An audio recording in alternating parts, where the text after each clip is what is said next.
Good morning, Vietnam. Welcome to the show. How are we all doing today? I see a bunch of you in chat. I've got Anthony right here. How are you doing, Anthony? Good morning, my brother. Good to be here. Good to be here with you. It's a little wet out right now. It's Yeah, kind it of is. bad. Yeah, it is. Yeah, there was like a crazy concert that was in Georgetown that they like got rained out on real bad on Saturday. Like people were like scurrying, ducking under ponchos and stuff. Sure. Well, I'm super excited to do this with you. So, a little bit of a recap. I know I got a ton of people joining me here that have either heard me plug this in the weeks before or heard me plug this yesterday with Tim. We're doing the American Journal. We're taking over that show. That show's dead at InfoWars. We're resurrecting it here on our own. And that's going to be live here 5 days a week. So, really appreciate everybody who's here. It's going to be an 8 a.m. to 11 a.m. show. Going to do guest hosts, going to be a lot of Anthony, going to be a lot of the other people you've seen here on the network and more. Still getting it figured out. And I wanted to say, I'm sorry to everybody when it comes to not having the channel and the graphics and everything set up. So I was in Vegas, and when I was in Vegas, I filmed like 4 different shows. I did a total probably like 9 hours of tape. I did a bunch of like reaction stuff with Jake Shields that hasn't even come out. It's going to be drip fed. And while I was there, I did do a ton of work on the show, and I've gotten to a point now where I'm feeling really comfortable cruising into the new schedule. That being said, things are still actively being figured out. Nothing is perfect. Nothing is set in stone. You guys want to give us recommendations. You guys want to let us know what you'd like for us to do on this channel, especially guests you'd like us to have on, people that you saw maybe on the morning time slot before on InfoWars. My plan for the American Journal, what I want to do, of course, I love our news blitz. We're always going to do our news blitz. I want to keep half the show that minimum. At least 90 minutes will be, just topical news coverage going through like 20, 30 stories. But at the same time, I want to do really high level interviews. And I think me and you are both going to enjoy doing that, Anthony, whenever you're on as well, because the caliber of guests that we're able to find because of connections, because of being connected to the studio, because everyone having my contact list on my phone, we can get like the best people around. For sure. So especially now, like I was talking to Jake, I was talking to some other people when I was in Vegas. We're going to build a really awesome contributor, affiliate, correspondent network, whatever we want to call it, for this show, just like we've already done for Gray Area. So really looking forward to that. Yeah, it's going to be awesome. Should have named it the Panicking Journal. I like that. I like that a lot. Okay. Those panicins, man. But so yeah, let's get into the news. Let's talk about what's going on in the world right now. Obviously, ceasefire is not a ceasefire anymore. Your thoughts? Yeah, Trump's already going back to his war crimes. I'm gonna bomb every power plant and every bridge. It's like he just he rage quits. It's like it's ridiculous, dude. And the people that are still backing this man, it's just. Well, that's the thing, and this is why I like doing the show with you. Like you're very on the ball, and you think back to things he said before. So you tweeted out that thing about, or not tweeted, you sent it to me, and I'll pull it up here in a second. The thing about FISA, right? And the Trump tweet about FISA from 2024. What did he say? I'm going to go ahead and pull it up here really quick. Yeah, and this actually ties into the QAnon thing as well. Sure. All right. We'll start the show with that. We'll kind of get into that a little bit. We'll talk. Okay. Cool. We'll talk about that, but I want to find this because you just sent it to me, and I want people to see what we're talking about here. Yeah, here we go. Yeah, I missed the guy who rage tweeted this back in April 2024. He now wants to extend this very same FISA program he admits is used to violate the rights of Americans and is used to illegally spy on him. I got to find the other tweet too. See if you can find the other one really quick where he's saying like he's willing to give up his rights as an American. I sent it to you. Okay, you did? Yeah, it's from JP Sears. All right. Is that a little further up in the chat? Yeah, it should be like right there. Yeah, I'm sorry for lack of prep time, guys. This is another thing as well. And like you guys have seen me on the American Journal. Usually I'm a lot better than this. The problem is I had a layover Saturday night or Friday night to Saturday night in the airport. I literally didn't sleep. So I got like 6 hours of sleep last night, which is pretty good. But at the same time, like I'm still kind of a little bit of deficit here. I didn't have time to really prep. We're raw, bro. We're real. You know? Yeah, we're raw. We're real. We're raw. We're real. We're the biggest around. Okay. Yeah. Give up your rights for your protection. Never heard that one before. I never thought I'd hear that from Trump, but I was wrong. Look at this. James Comey, blah, blah, blah. while parts of Pfizer were illegally and unfortunately, he talks like Emperor Palpatine. This is what the attack on my life has left me scarred. Like, it's like, okay, all right, bro. It's very sanctimonious. Illegally, unfortunately, used against me and the Democrats' disgraceful witch hunt and attack in the Russia, and perhaps would be used against me in the future. While part what. So he's like, yeah, maybe it gets used against me in the future. I'm still willing to give up my rights and privileges as a citizen for our great military and country. Insane. We don't have a country if we don't have rights, you fucking orange retard. Insane, dude. Insane. Like come on, man. Like, seriously. Like, to these people, America is literally just the colors red, white, and blue. Yeah. Like that's all it means. That's literally all it means. It's just, even though it's Nazi terrorist state, it's say America. So I had to be pro-America. I had to support fascism. Like, that's literally what it is. Unbelievable shit. Yeah, and the whole Pfizer thing, like I said, like, this is connected to the Q thing because everybody thinks that the plan is going to happen because they say Pfizer equals start. So, like, that's the start of it all. So once the Pfizer stuff starts coming into the news, that's how you know that you're in the plan, that the storm is coming. Okay. All right. Because it's insane. It's insane. Well, here's the thing. A lot of people in the audience aren't paranoid schizophrenics like us, so they don't understand. They're not really grasping what we're laying down here. We're talking about QAnon. Okay, and there's been this massive resurgence in QAnon because that's really the only way that the base can cope with being raped so much is they have to start enjoying it, right? So they've gotten into it now, and it's the whole mythos. But you were somebody, and you've always just been like a truth seeker, always hungry for the information. And I totally get the example I give all the time is like someone that believes we live in like normal world and is like the quartering who's like, all the presidents are bad. It is what it is, man. That person is more crazy than a person that thinks that like the Freemason reptilian overlord runs the world. Because the Freemason reptilian overlord is much more a rational explanation for what's going on, which is like complete paranoid insanity 24/7, than the person that says it's all fine. Because at least the person that's like, whoa, this is not normal, says it's not normal. But I'm not saying like you're a reptilian person or anything like that. No, you're not. You're somebody where you were looking for every piece of information. You were looking for the truth. And originally, like a lot of people, you got caught up in Q. Explain that and then explain kind of like, because you've evolved and you're more political understanding now. What do you see now in this modern movement? How is this being used as a weapon to control the people? Well, it's mostly boomers. It's mostly boomers that are left that are left in it. You know, when I first got into it, it was in like 2017. There was like a lot of people that were actually like respectable people, you know. And Trump was respectable. It didn't used to be. It didn't used to be what it's become now. Go ahead. Yeah, and like Trump was a different person, you know, like you rallied behind him as well. Like you were. I believe that he's a secret agent in charge of everything. You know, he's professional. Yeah. Go ahead. Yeah. Like that's the whole thing with Q is like that we were told that like basically we're getting this military information that's being told to us on 4chan, and Donald Trump and his whole entire administration are involved. And we were given so many characters that, I don't know if you remember John Durham, but like John Durham was supposed to be like this crazy figurehead that was going to take the Durham report. Yeah, he's supposed to take out the deep state. It's just like L after L after L. And like, I know all about this retarded shit too, unfortunately. It's crazy. It's crazy. It's hilarious. It's embarrassing. Like I'm like cringing saying this right now, but I totally fell for it, and I thought it was going to happen, and I really what happened. Hey, I believed in Trump. So it's kind of all the same thing. It's literally just as insane. So go ahead. Yeah, it's all kind of in the same ethos, but sure. Like we were just told that, you know, draining the swamp, all the same shit that he just told MAGA anyway.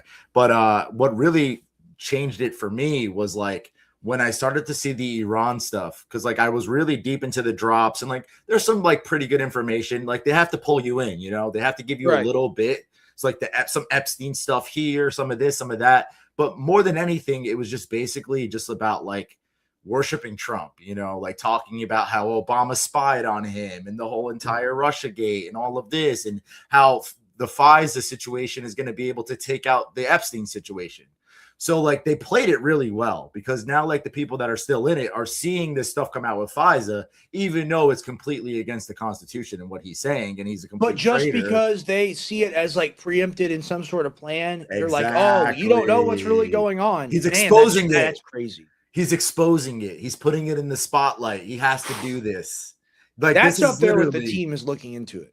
That's up there with that. I didn't know about that. That's crazy.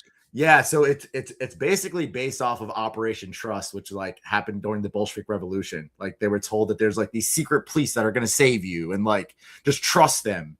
It's just trust the plan. Yeah, no, of course. This is a repeated playbook, repeated playbook. And for me, though, personally, what got me off of Q was when I first saw like just Trump and what he was doing with Iran prior to even the 12-day war. And there were these things coming out from the Q drops that Q people were aligning with. And I was like, hold up, wait, what? And it was like a drop saying like Iran's next regime change. And I was like, that's a Mossad. Right. That's a Mossad thing. That's not a, we need to save the planet from pedophiles. And like, then yeah, Epstein stuff and all this stuff started happening. And I was totally out already by then. But yeah, it's just like people that are like still huge people on X that have this following. I know they come for you all the time now because because your dad is in the Q drops as a Mossad agent. The thing is, they don't even have a real brain. Like they literally, I try to figure the shit out. Like the guy's name is like Jeffrey Pendleton or whatever. I'm about to pull up his Twitter. And the thing is, here's the thing. It's like when you go to the zoo and they tell you not to feed the animals. Like that's what you're dealing with here. But I called them out on the war room. Like I played the video of them going, they don't want to destroy Iran. They're crazy. And so I'm like, okay, yeah, we actually don't want to genocide people. Come on the show. Let's debate this. Complete crickets. These are like 50, 60-year-old men that ran away from me, a 23-year-old, after like, they don't want us on the info war. They're afraid of us on the info war. And I'm like, we're right here. Just come on the show. And they if you can't, I guess, if you can't handle the heat, they stay out of the kitchen. That's totally fine. But you see this stuff, and I'm about to pull it up. I don't even want to pull it up. But it's just like it's pure like it's so schizophrenic because like they'll say something is happening. You're absolutely right about what you just broke down to the people. They say like something will happen. They're like, the thing is happening. It's like, well, the thing is bad for you. It's like removal your rights. But they said it would happen. Oh, you didn't know what happened. I knew what happened. So I guess is QAnon just everything evil? Because like we all knew like that was gonna happen anyway. Right? Yeah, so like exactly. Go ahead. No, that's exactly what it is. Like they were able to pull in every single conspiracy theorist, all the people that would have really gone against Trump and gone against the fringe. And this is why I think that Trump was selected for this the whole entire time. Even 2016, I think he's just playing a role, my opinion. But to really get behind Trump, like, oh, this is a president you could trust. Every other president that you've ever questioned, Obama, Bush, like, about conspiracies or whatever, he's different. He's different. He's the outsider. He's the one that's going to take it all down. He's working with JFK Jr. and Michael Jackson. Like there's this whole, there's layers to Q. You know what I mean? There's things that people just have like made up. Oh God, just make it stop, please. Yeah. So they believe that this plan is like in motion anytime that there's something that was said in the drops. They're like, okay, guys, no. This isn't Trump actually like trying to become a dictator. This is like a part of the plan, And they'll be like Q drop 3,912 says that. And I'm like, what? And they're like, you don't know about the Q drop. And I'm like, I don't know about the Q drop actually. Is it really just somebody on 4chan? Yeah. It was on 4chan at first. And then they switched over to 8chan and 8kun. And these people, like, they feel like they're super soldiers that are in contact with like military intelligence. We need the highest level military intelligence shirt. Yeah. We gotta have that. That's pretty cool. Yeah. Okay. Yeah. All right. Sorry to interrupt so much. It's just right here. I'm gonna go. It's just it's like looking at someone using IV drugs on the street or something. I'm gonna go ahead and pull this up. And keep in mind, like this dude ran away from me, like totally ran away, completely ran away. I'll show you the DMs. Like, I'll show you the DMs now. I'll just go ahead and do it because he didn't respond. Oh shit! It is unbelievable. after they called us out directly. This is like a 60-year-old man running away from me. Absolutely wild. They're making a lot of money, man. A lot. Really? You think they're grifting off this? Oh, they're grifting big time off the boomers, bro. Big time. They've made a lot of money. A lot. Wow. Yeah, they just I forget where I saw it, but they posted the post of your dad, like saying he's a Mossad agent. We're gonna find it. They make like weird AI videos and stuff too, and they send them to me, and I'm just like, okay, like what is wrong with you? It's so slop, bro. It's so crazy. We'll just we can just that's them. That's them. just show them real fast, please. The one guy has a rat tail. Hold on, right there. That's the other guy. Holy shit, dude! Gen X final boss. Gen X final boss. I was gonna say boomer, but they're like 55. Holy crap! Oh man. Hey, they got it all figured out. Yeah. We got Mr. Unlicensed Dentist and then Mr. Toothpick. This is what we're dealing with. This is where you get your political news from, okay? I guess it is a thing. It's the same audience they probably allegedly prey on as like the old people that get the mail that tells them to send the money. Is that the type they got to send the money to Q? Yeah. It's the cat ladies, drinking the Arbor Mist. Like, just, it's sad, man. Yeah, they've made a lot of money. A lot. This is not right. You have to work out. You're an adult. He looks like he's picked something up at least once. This is a real problem. This is like you can fit 3 heads on his shoulders. You can only fit 2 on this guy's shoulders. I wonder what that's about. That's very interesting. All right. Yeah. Oh, there you go. There you go. Nigga, fuck you right now. Nigga, go fuck yourself. Like, seriously. Like these people have never done anything. Look how they're making fun of our image. They're perverting our image. They're calling it like a biohazard or whatever. It's the same shit on the left. Like, we didn't leave and join the left. These people went and joined the liberal. And now, like, we have, this is a thing. People ask me all the time. Read this one. I will. We'll get back into it. We'll do first hour on Q. So people ask me this all the time. They go, what is it like to deal with the hatred? What is it like to deal with the, just like having a harder life, having people discriminate against you, having people do bigotry, whatever, just because of like who you are and like your political affiliations or political family that you're in? Here's the thing. There's no money in it. It makes your life harder. You have to look over your shoulder. You have to make sure that you don't get slimed out, all these various things. But at the end of the day, the people love you. All right. So when I see people like this come after us and attack us and be like, ha, look at you, ha. It's like, well, no one will ever love and respect you because like you're violating the principle, like what was done to us. It's not about liking us or hating us. What was done to InfoWars was illegal. Yeah. So, but by coming out and like saying that, they've said that, it's evil. It's the Qataris, the InfoWars is paid by the Qataris and all of that. When you go out there and you spread bullshit like that, when this country is obviously occupied by Israel and you're obviously making money in a system that profits off of that and is pushing that, which is what the QAnon thing is, you really should shut your fucking fat face. Like, seriously, I'm sorry to curse. I know it's a family show. I apologize. But like, enough is enough. I'll punk unk. Like, seriously, like, it's ridiculous, dude. But go ahead. I'll go ahead and read this tweet, getting back into the craziness. Black pillars absolutely hate Trump and go into full meltdown mode at the mere mention of Q. That tells you everything. Q is right over the target. They want you demoralized, hopeless, and checked out. Don't fall for the black pill, boy.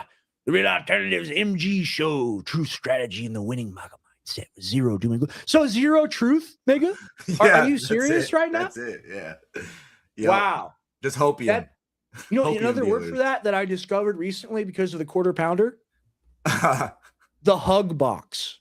Box. Yeah, they want to be in the hug box. They want to just hug each other. Oh, it's okay. It's okay. It's all right. It's okay. It's all right. And that's the show, basically. Yeah, it's like they're crying and telling themselves it's okay as they're being like whipped and beaten. That's what MAGA is now.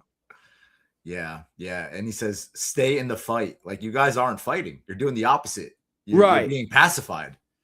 Right. Like, what do you fight? You are the establishment. Literally. Yeah, dude, they're gross. I don't even. Yeah. Hopefully they see this. Hopefully they see this. Come on. I'll debate them with you. We would love to have you on. Yeah. It's not like the quartering, where the quartering lies about his positions. That's why I was upset and angry with the quartering. We know you guys probably believe this stuff. They do. So please come on the show. Let's talk about it. I've directly called you out. I've DM'd you. You don't respond to me. You're on my profile. You follow me. You're in my comment section like a fan. If you're a fan, buy some products at least, Jeffrey. You must do it. 50%off.com. But you won't come on the show. It's very interesting. And the thing is, the reason why they won't do it is because I'm not a soft target. Like, I can defend myself when I speak, and they know that I'm right and they're wrong, and I would crush them. Just at some like instinctive, like lizard brain level, they know this. But they would like to do it where it's like the quartering, where he hops on here and he's got prep time and we don't. But here's the thing, guys. We always have prep time because we have the shit that you publicly say on Twitter as your political platform. So all we have to do is pull up your X profile and talk about your genocidal positions and be like, this is not rational. Like, here's what I would ask you. I'd say, is Q Christian? Does Q have any loyalty to Jesus Christ? And if they say yes, well, that's not true because Q is covering up for war crimes. You know, you're using Q to cover up for war crimes. So it can't be this moral Christian thing. And if they get the classic boomerism, which seems to be, the boomer loves this phrase. Sometimes to make an omelet, you got to crack a few eggs. We don't want a fucking omelet, nigga. Like, we want you out of the government. Like, that's what's going on here. So what do you think about that? Yeah, I mean, dude, we're in a really funny time right now just because, like, people literally are leaving an internet footprint and act like we can't see what they're saying. You know, so many people have gotten behind genocide. So many people have become neocons. Like, this is just like a war hawk movement now, the Q movement. Absolutely. That's why I jumped ship. I'm like, I'm not a part of this at all. I'm against this. This is why I came into Q, because Donald Trump said that he was going to end wars. He was going to stop human trafficking. He was going to take down the Epstein network. And it's like, we just keep kicking the can down the road. And every time that and this is a thing too, anytime that the number 17 is mentioned in anything in the news, that like brings them back in, because 17 is the number for the letter Q. Dude, it's insane. Dude, oh my God. There's levels to this shit, bro. Come on, man. There's levels. It's too early in the morning for this. This is I haven't had caffeine yet. Like, yeah, it's crazy. Number 17. Yes. What's special? Can you explain that at all? Well, because 17 is the letter Q. So it's the number of the letter in the alphabet for Q. So they think that that's the clue. So it's a word concept fallacy.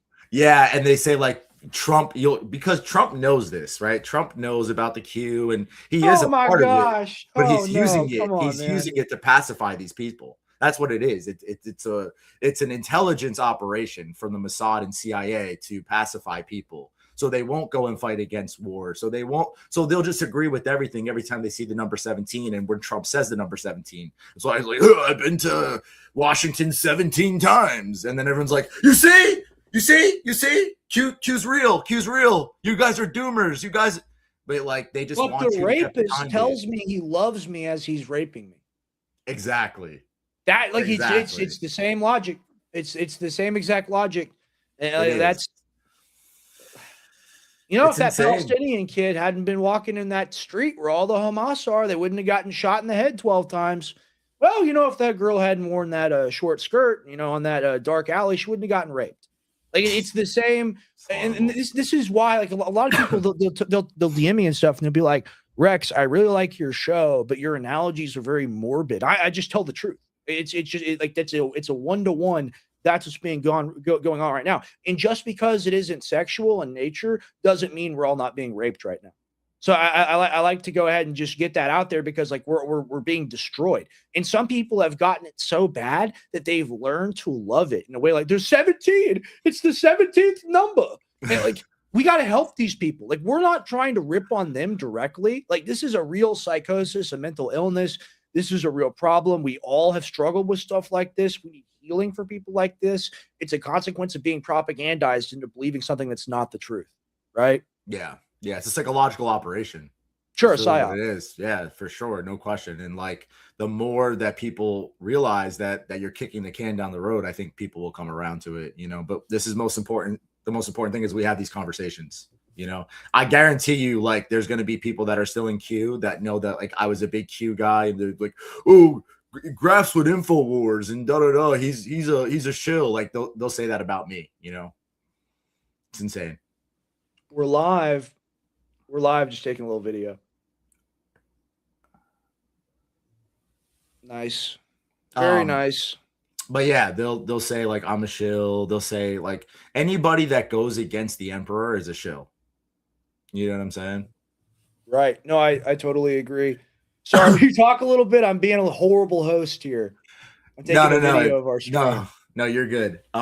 So yeah, I mean, I think a lot of people are now realizing that Q is a psyop. I think that people are coming around to seeing that Trump is who he is, and there's no faking it anymore. You know, he just doesn't have it. He doesn't have the aura. He doesn't have like the slickness that he had in 2016 to trick people anymore. He's just like dementia ridden, and just like you could just see he's going full retard.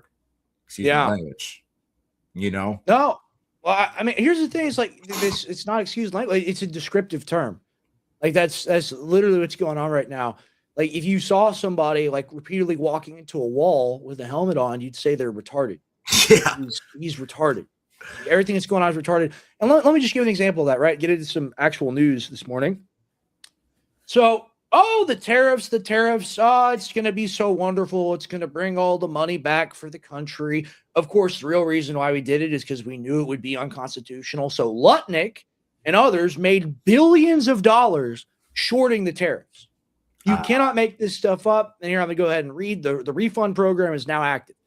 Breaking. The U.S. government has begun refunding up to $166 billion in tariffs charged under President Trump after the Supreme Court ruled the policy to be unlawful. Beginning today, businesses can file claims through a new customs system. Over 330,000 importers across 53 million shipments are expected to be eligible. Once approved, refunds plus interest will be paid within 60 to 90 days. And there he is right there. So isn't that interesting? So that's more money coming out of the government. And they justified the spending that they did. They justified a lot of the big, beautiful bill and other parts of it as, we're going to make so much money from the tariffs. So it's all a scam. It's all a lie. And that is why we do not comply. Yeah. What do you think of this? Oh, well, I mean, he ran on like, I'm going to end the IRS, and now we're like paying the government more money. So it's like the complete opposite. It's like opposite day. It's opposite day, you know? And people were like, he's going to end the IRS. Like the tariffs is what's going to do it. I was like, no, tariffs are going to fuck our country up because they're never going to work. I knew this was going to happen. It sucks to have to live in this crazy world because we could have just had it all good, and he could have just done most of what he said he was going to do and just chilled out.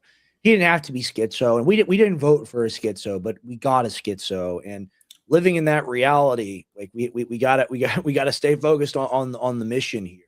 But I want to go ahead and play this. We got My Dad and Shmuley. This is a classic. When I saw this on my feed, I was like, got to play this on the morning show. So let's have a little fun here. Let's watch Alex Jones, Rabbi Shmuley. Ties into everything we've been talking about. No sound.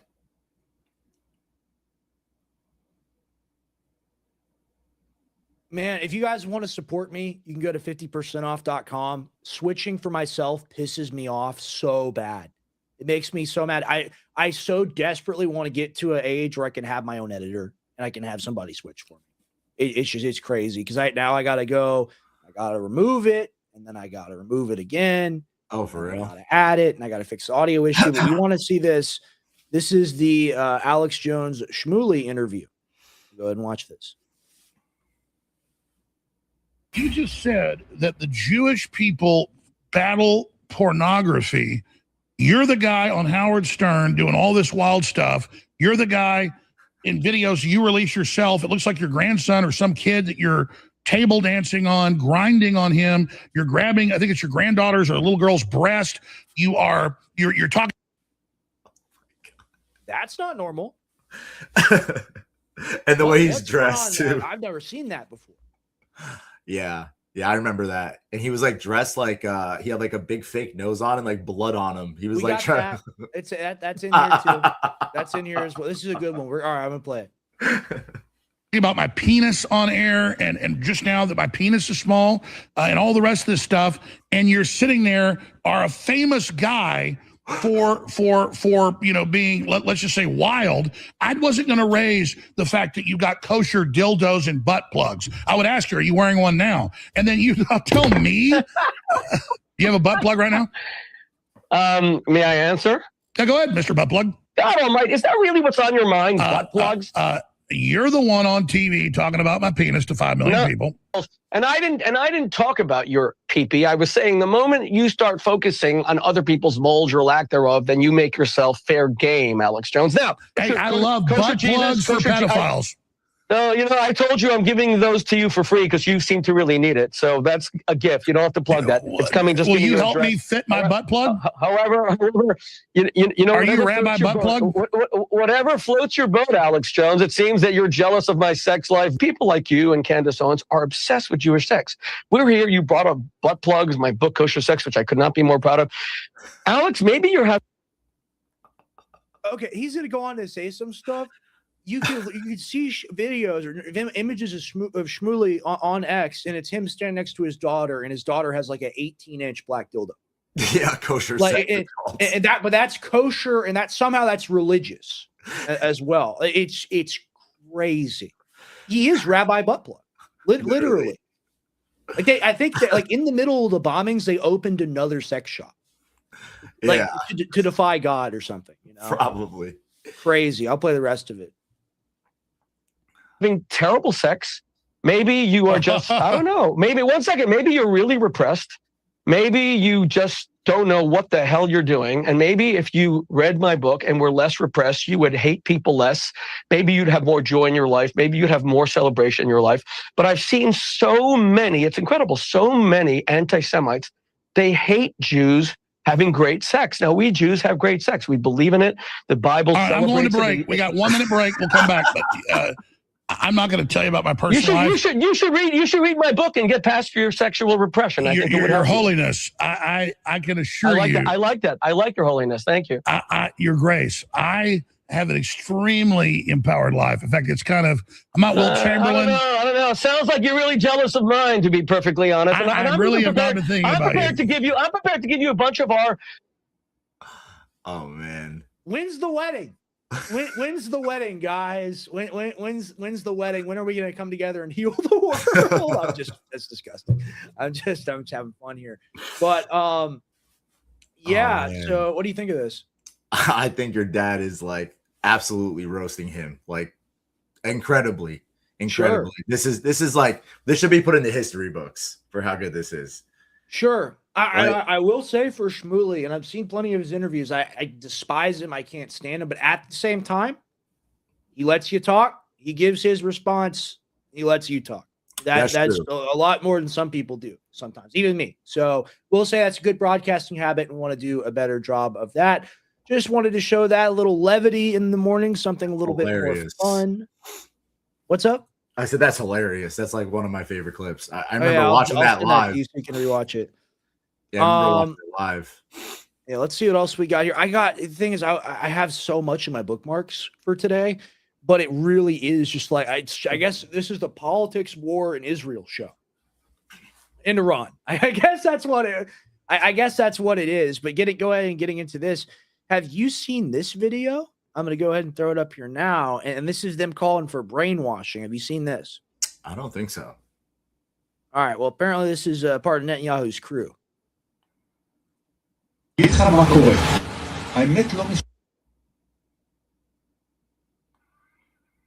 in like a Charlie Kirk, Yeah, well, they copied it all. They're thieves. But I'm going to go ahead and read it and mute the audio. I will tell you what is happening. The truth does not matter anymore. The facts do not matter anymore because of this. By the way, I was not always like this. I became like this. Ooh, I babble fake news as a response to them. Oh, it's so horrible. Oh, the attacks. So we must lie because they lie about us. That's a fucking circle. Okay. And we're not lying about you. We're playing the videos of y'all murdering children. Yeah. It's like, oh, we kill the kids, and they say we kill the kids, so we have to lie and say we don't kill the kids because we're telling the truth. Right? They literally they think the Palestinians are like dogs. Amalek. Yeah, Amalek. And they're like, we are moral, we are secular, we are schmooly.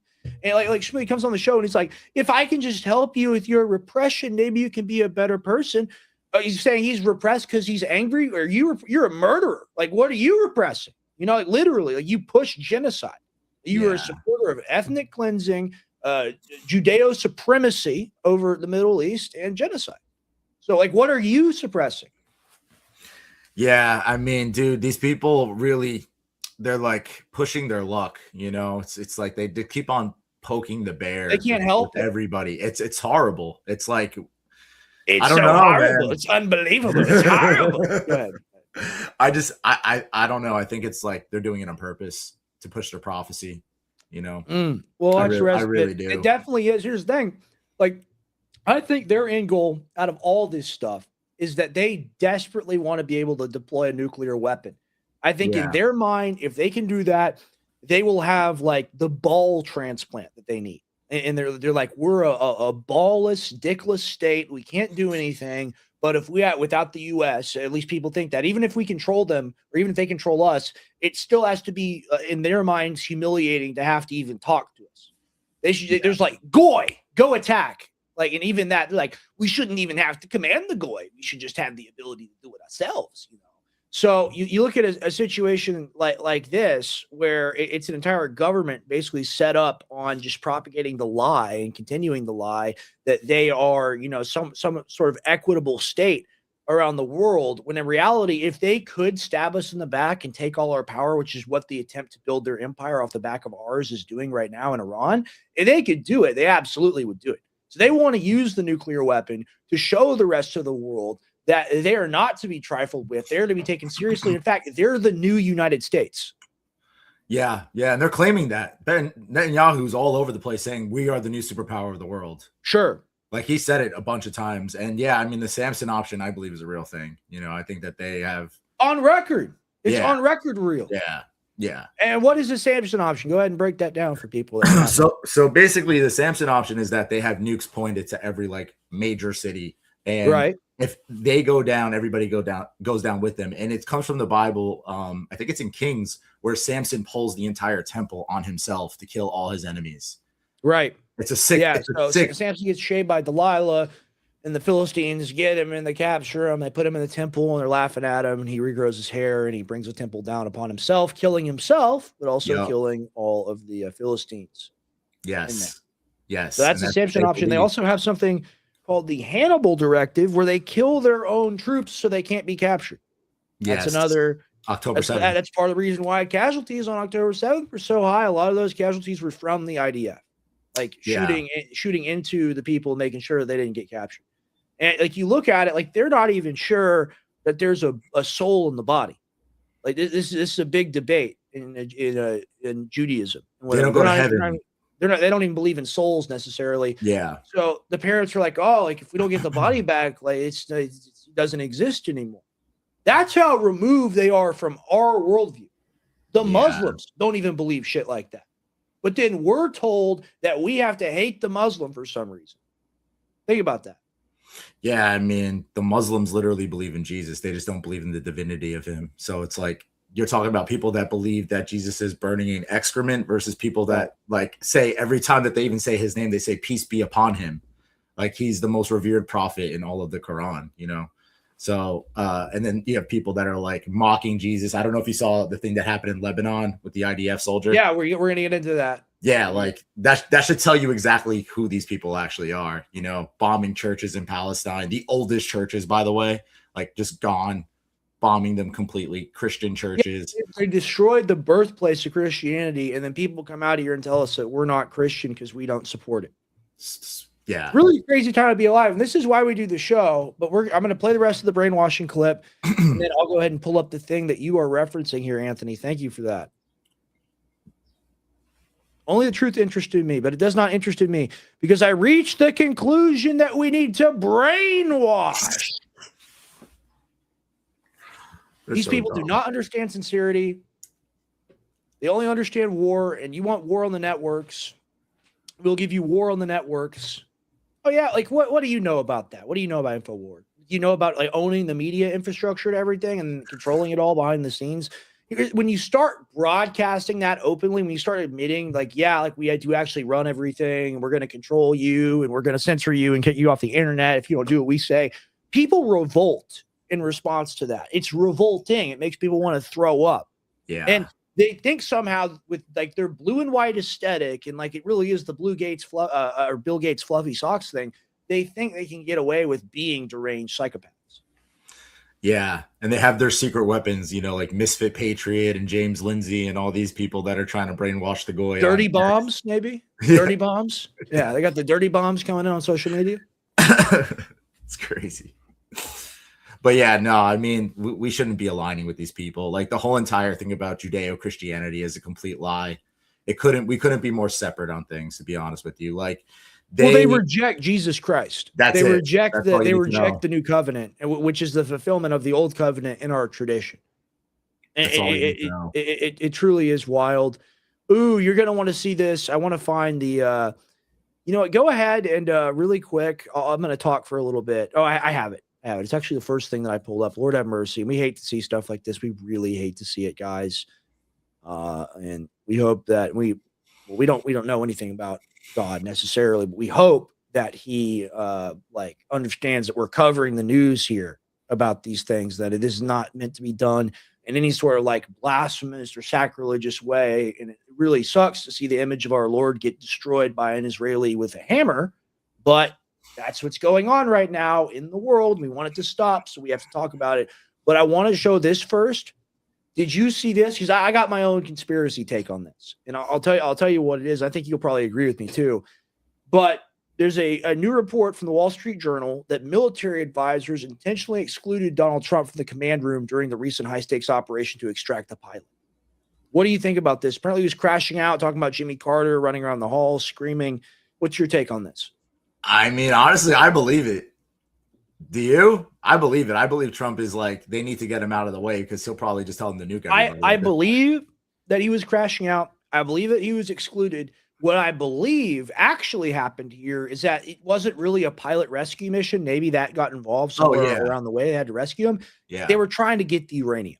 Yeah, for sure. They were trying to get the fucking uranium. Okay. Yeah. Like the Air Force general, the little 4-star out there with his spreadsheet of military targets. We've hit 10,000 targets. We are incredible. He probably got enough support to convince Trump to do some sort of fast and furious retard mission in there, and then they got lit up.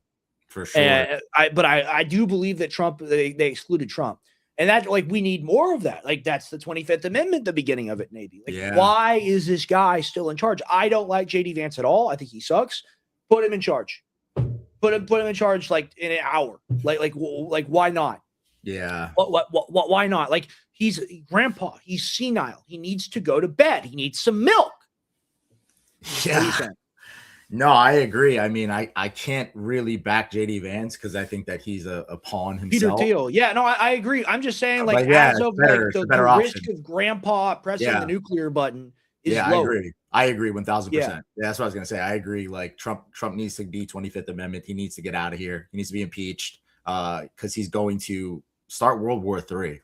Like, that's what people don't realize. Yeah, I mean, basically, like, Iran is just one piece of a puzzle, of a giant puzzle that we don't want to put together because we don't want this coming to our shores. It's a Jenga tower, and he's like, I can take as many pieces out as I want. It'll never fall over. It'll never fall down. Like, Mr. President, that's actually not how the game works. But Netanyahu told me that's just invisible blocks that replace the actual wood blocks when they're gone. No, Trump, when you pull all the pieces out of the Jenga tower, it's going to fall the fuck over. Yeah. So I think people have started to tell him that.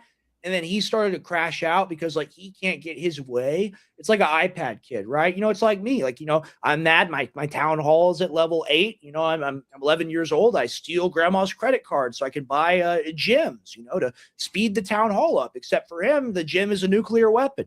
Yeah, I could speed this up.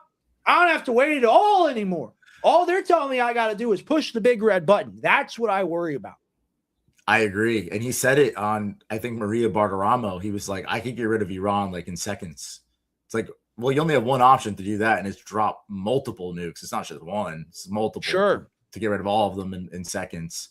Even if, like, you know, bombing their power plants and all that stuff will absolutely destroy that country. It would take a long time for them to come back from that. But if he really wants to get rid of them, I mean, he does have the nuclear option, and people like Mark Levin and Netanyahu are out there basically saying that they want to do that too. So these people are Yahoo. Sick, dude.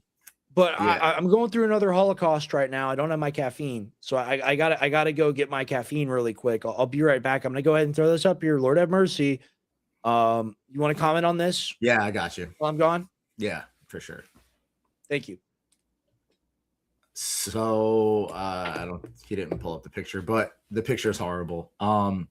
This whole entire lie of Judeo-Christian values, this is what keeps the Christian Zionists in their cage, right? Because they think that the Jews are these chosen ones and that we're supposed to let them do whatever they want. And what they truly think about Jesus Christ and the divinity of him is that he is burning in excrement, that his mother is the W word I don't want to use. They hate us, okay? They hate us. They mock our Lord. And this is just more proof of it. You know, the IDF is in South Lebanon beating a Jesus statue with a sledgehammer. That should tell you exactly who these people are and what they think of Christianity. They hate us. They see us as less than. They see us as cattle. And this is why they will continue to do this, because there's dumb Christians that are falling for this fake Christianity that they believe that this is just what needs to happen. This is part of prophecy, that we have to allow the third temple to be built, that Trump is divine and chosen by God because Paula White is telling people that. Like, there's this fake Christianity that's being built in our country. And it's pretty interesting that this week they're going to have a week of reading the Bible, okay? Because they're using the Bible now as their playbook. They're making people believe that we're in the end times. They're making people believe that this is it. Jesus is coming. And it's really interesting because there's a part in the Bible, I believe it's in Timothy, where it talks about in the end times, there'll be scoffers. There'll be people that say, why hasn't the Lord come? And a lot of people will fall away. And I think that that's what this is. I think that this is like the time where a lot of people will fall away because they will try to fake prophecy, whether that's with building the third temple, whether that's with, even if they use like a Project Bluebeam kind of thing, but they want to trick these silly Christian Zionist goys into believing that they're the chosen ones. And that Netanyahu said he had a post about this because, like, he's like, oh, I'm so disgusted or whatever. And he said, he goes, Israel's the only place where Christians are actually safe and not being beheaded. That's a complete lie. That's a complete lie. This is what they're literally beheading Christ. It's disgusting. So this is Judeo-Christian. This, when someone says, oh, I'm a Judeo-Christian or I believe in Judeo-Christian values, this is what they believe in. So let's think about that. Let's have a little moment of silence here.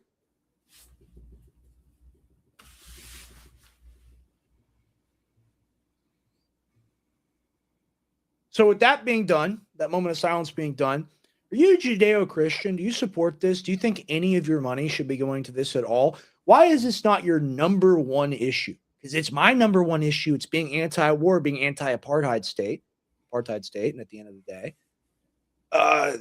this is outrageous. I don't even know what to say anymore, because it's just the goal of all this is just to desensitize you, because of course we've seen the churches get destroyed, we've seen the buildings demolished, we've seen the iconography of Christ destroyed, we've seen the statuaries destroyed everywhere across various churches in Lebanon and Gaza and other places. We see all this go on, and then at the same time it's going on, they're telling us that we're bad Christians if we don't support the state of Israel and their genocidal war. This is what I was going to say. Even more than the statuary of Jesus, even more than the church and all this stuff. And you see the Christians that go, but they destroyed the church and we got to go over there because they destroyed the church. You know what the real, you know what the glory of God is? The glory of God is a living man. It's really a child, you know? And so, like, honestly, I'm sure Jesus would agree that like this stone means nothing compared to, you know, a little girl that's lost her leg or lost her life because of Bibi Netanyahu, because of us and what we've paid for and accepted and tolerated. Right. Yeah. So, this is just metal and stone at the end of the day. It's just some sort of abstract representation versus, you know, a living, breathing girl that's afraid, that's terrified, that used to have hope, but now there is no hope anymore. There is only darkness and fire and bombing. And then they tell you that you're an animal, that you deserve to be bombed, that you deserve to die because you're scum and you're not the chosen people. Like these are literally, it's like watching a movie about the Nazis or something. Like every single video, we see these people. They're as bad as they can be. They're as evil as they can be. I mean, this is like cartoon villain stuff. But there ain't no reason to do this. Ain't no reason at all to do this type of stuff. Yeah, they do it because they get off on it, and they do it because they can. Exactly. I want to point something out. Somebody in the chat is saying, "Where are his hands?" Another pic shows his hands in the ground. I think this is a fake. And the hammer, Benjamin Netanyahu and many people in the Israeli government came out and confirmed this is real. Yeah, no, it's real. This is 1,000%. I know everything's AI. No, I wouldn't be. It's real. It's confirmed. And I also want to say that, you know, when you really start digging down rabbit holes and you study what Judaism is at like its full extent, it's pretty lockstep with Satanism. They practice dark magic. They believe in sorcery. They worship Baal. Like, this is all confirmed stuff. It's in their Talmud. It's in their Zohar. Like, just go check it out. You know, check out what they think about Christ. Check out what they think about, like you said, souls. They believe that they can transfer souls and that really there is no heaven for them. They just keep coming back, regenerating. That's another thing. That's a whole, you know, another. How about that? This is the type of shit that I entertain. Okay, like go lay it down, because I might believe that at least he believes in this. Yeah, he's the reincarnated rabbi or whatever. Yeah, Rabbi Mendel Menachem Schneerson. So the Chabadists believe that he is the Messiah. They believe that he came. Yeah, there's an old video, actually, I got to send it to you, of the Messiah. Jeez. The rabbi actually giving a blessing to Netanyahu and saying, you need to hurry the wars up. You need to hurry these wars up because Moshiach needs to come back, right? And this rabbi basically is like the most revered, like he's basically the Ayatollah of the Jews, right? And they believe that, like, there's like buses, and if you go to Crown Heights in Brooklyn, and like signs that say Messiah is here, Messiah is here. So Donald Trump went to his tombstone and he did like this Talmudic ritual where like you write a note, you put it into the tombstone, you like take a rock, and like ever since that day, everything really started to ramp up and change with him. And these people, whether we believe it or we don't believe it, these people believe it. And that's like, the important. Fully believe it. Like, this is their religion, believe it. Like, they believe, I forget the exact name, but there's like an actual name. It's like the Gitma or whatever, that they can transfer souls, that they can take a soul and transfer it and take it from wherever it is, where they believe that it is, and put it into another body, into another vessel. This is what they believe. Wow. Yeah. So, and you know, after that happened, like, yeah, Trump's getting old and you can write it off as liver spots and this and that. But like, dude, his hand and then his neck and like him having like this like problem with his veins, like that's almost like black magic went wrong. Yeah, because like, you got to pay the price of what you were involved with. Right. Yeah. So that's the metaphysical law you're dealing with there, because evil is a broken system. And this also pans perfectly just into Palestine, right? Like Palestine, you have this land where you have Christians, Muslims, Jewish people all living together. And then evil comes in. And evil, the broken system, says, we're going to establish ourselves. But to establish themselves like a cancer, they must eternally grow. They can never reach a point of equilibrium, of stability, of harmony. They can never be complete.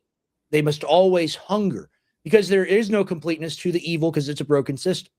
Like, that's what Satan is. Yeah, that's why God is perfect and the devil is not perfect. Yeah, for sure. They'll always hit that void. They'll never feel full. They'll never feel full. Like, we feel full off the Holy Spirit. Like, Jesus told us that he is the living bread. Right. You know what I'm saying? We eat that bread. Like that, we are embodied by Christ. They have nothing. They're empty vessels. That's why they can, oh, I could transfer my soul. I could do this. No, we believe that our soul is in the secret place. You know, we don't fall for this fake religion. It's Satanism. I'm sorry. Like, it really is. It's Satanism. Like, if you understand that there is no Star of David in the Bible, first off, nowhere is there a mention of a Star of David. There's a Star of Remphan, okay, which is basically what people believe is that Solomon, the first temple, Solomon, was able to control demons. And that's actually Solomon's seal, to be able to control demons, is that star. Wow. Yeah, it's this is what they believe. Like I said, you have to like really look into what they say. And just like I would tell people, like, I'm not telling you to go read the Quran and become Muslim, but like, go see what it says. Instead of like just believing what people are telling you, like, go actually read what it says. Like, well, sure. I love the idea that, oh, we can never challenge our opinions or our assumptions about things. Like, I've read all these books, right? I actually, no, I haven't read. I need to actually read it, because it's important to know what they say. I've seen like a Dan Bilzerian and other types talk about it, you know, for sure, but I haven't actually read like the Talmud or anything like that. But I've read the Quran. You know, I've read the Quran, and in the same way that I've read like the Book of Mormon and other sorts of religious texts. I've read Mein Kampf. Mein Kampf, much better written than the other two, in my opinion. But getting back into it, we got a lot more news to cover. We got a lot of stuff left on the docket. This is a 3-hour show. Really appreciate you being here with us, Anthony Graffio. We got a plug at the start of every new hour. That's the new modus operandi here. If you guys are cooking, which I know you're cooking because everyone in the chat is cooking, then you need to get the beef tallow. He's got the skincare products as well. Lay it on him. Ungovernableproject.com. Ungovernableproject.com. We have some of the best tallow that you can get. This is real grass-fed, pasture-raised suet. We make it ourselves, all handmade. It's filled with vitamins A, D, and K. It will boost your CLA. It's fat that will make you lose fat. We also do sell skincare.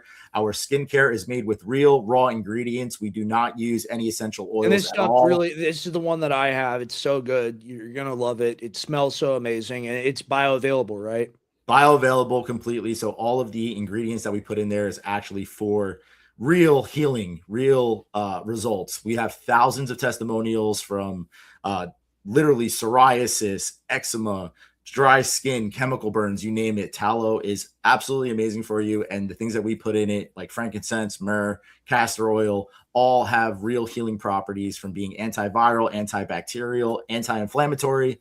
It's high-level stuff. Come check us out, www.theungovernableproject.com. God bless. We love it. You're going to want to go there for the cooking, for the skincare stuff. It really is incredible. Become ungovernable at theungovernableproject.com. And then, of course, I'm always going to tell you about it. If you're taking a melatonin product, you might as well just take the one that I sell. I guarantee it's superior. I guarantee it's a better price than what you're getting right now. What do you get for $29.95? Get melatonin, magnesium, GABA, L-theanine, blue chamomile extract, CO2 blue chamomile extract straight from Germany that contains apigenin, which works synergistically with the GABA to get you that deep rest, that real a deep sleep that's not habit forming as well. It's a natural botanical. Hops flower extract, lemon balm extract. It's got every single thing you want in there for sleep.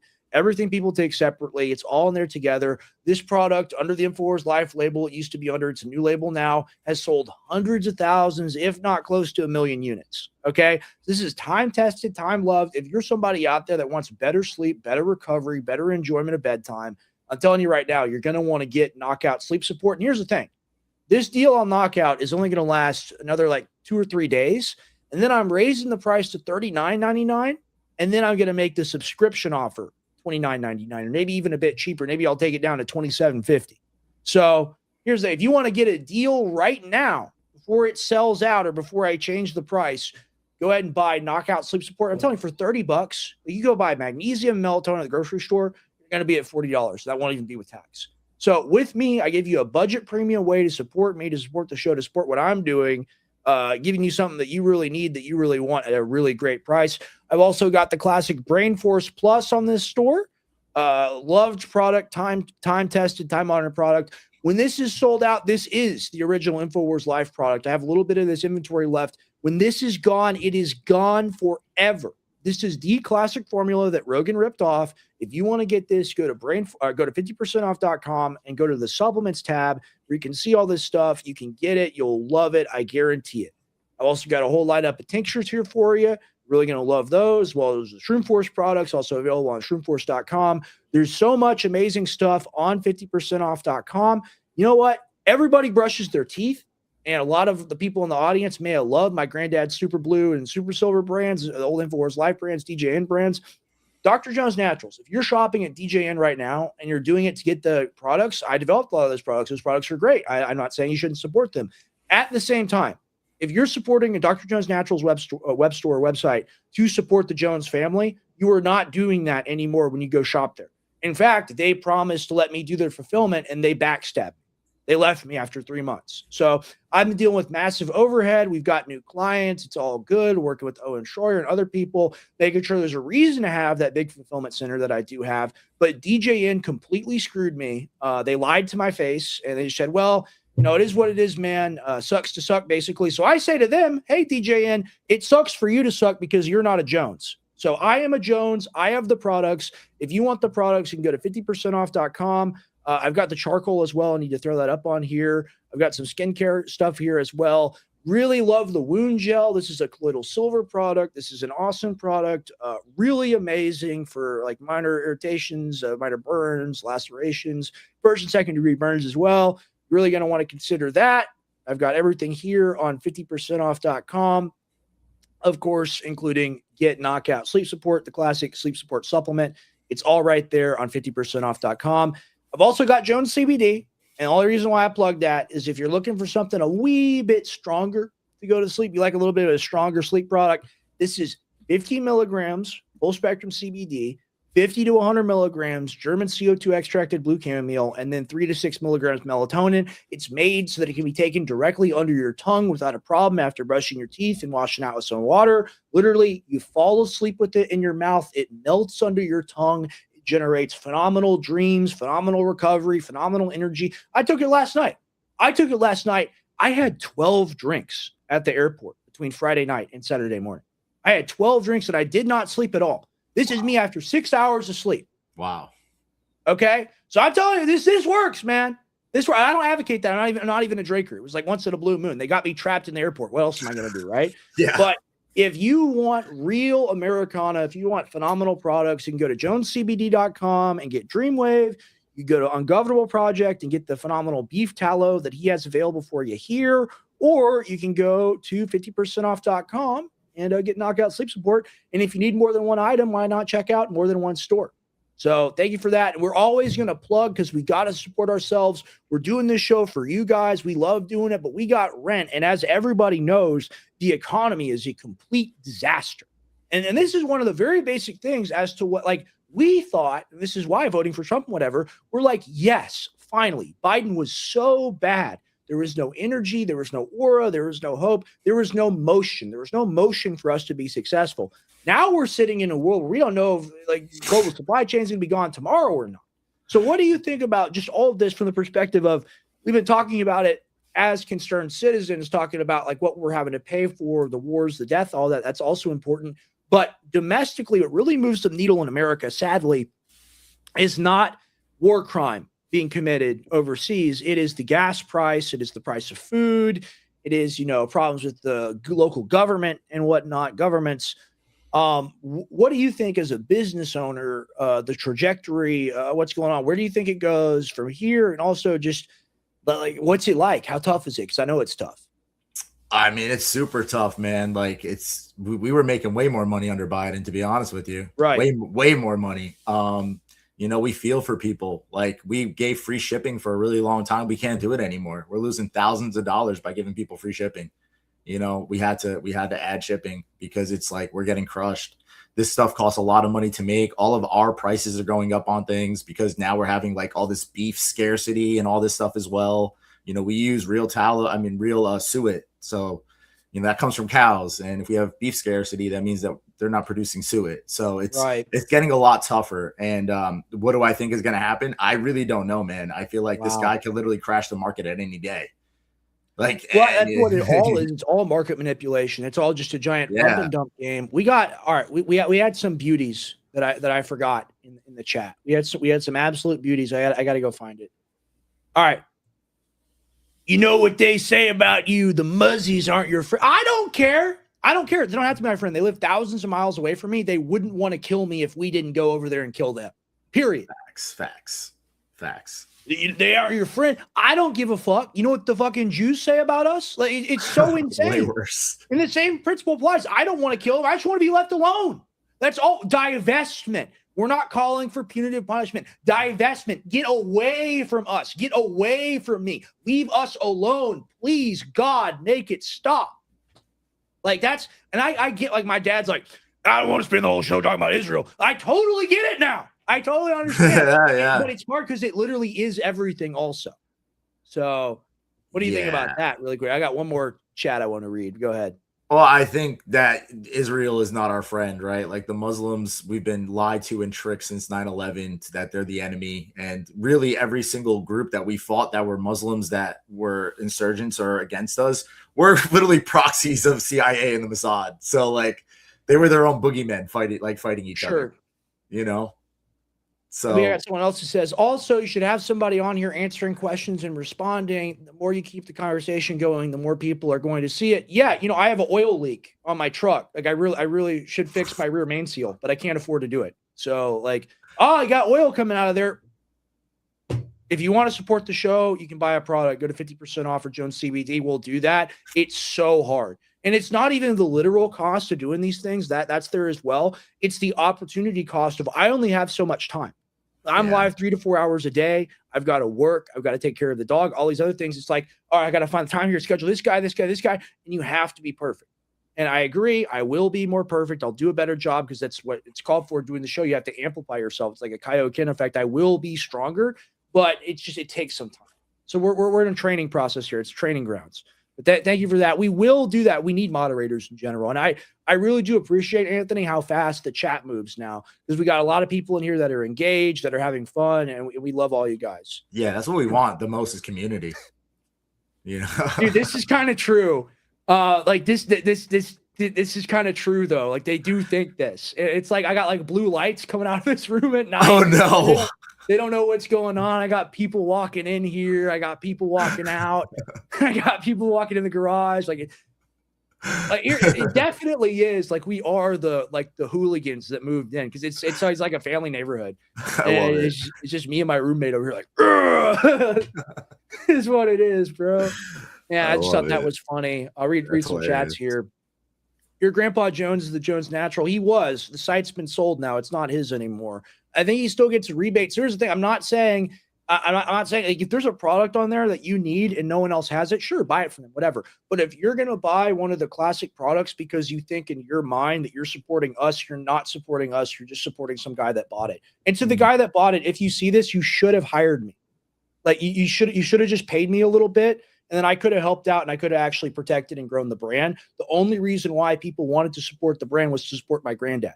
And when y'all cut me and when y'all remove me from doing your fulfillment, and when you go to somebody that's cheaper, just off rip, you should have just renegotiated with me. We should have just moved forward, but you couldn't even spare a dime. And we would have had the store at $500,000 a month.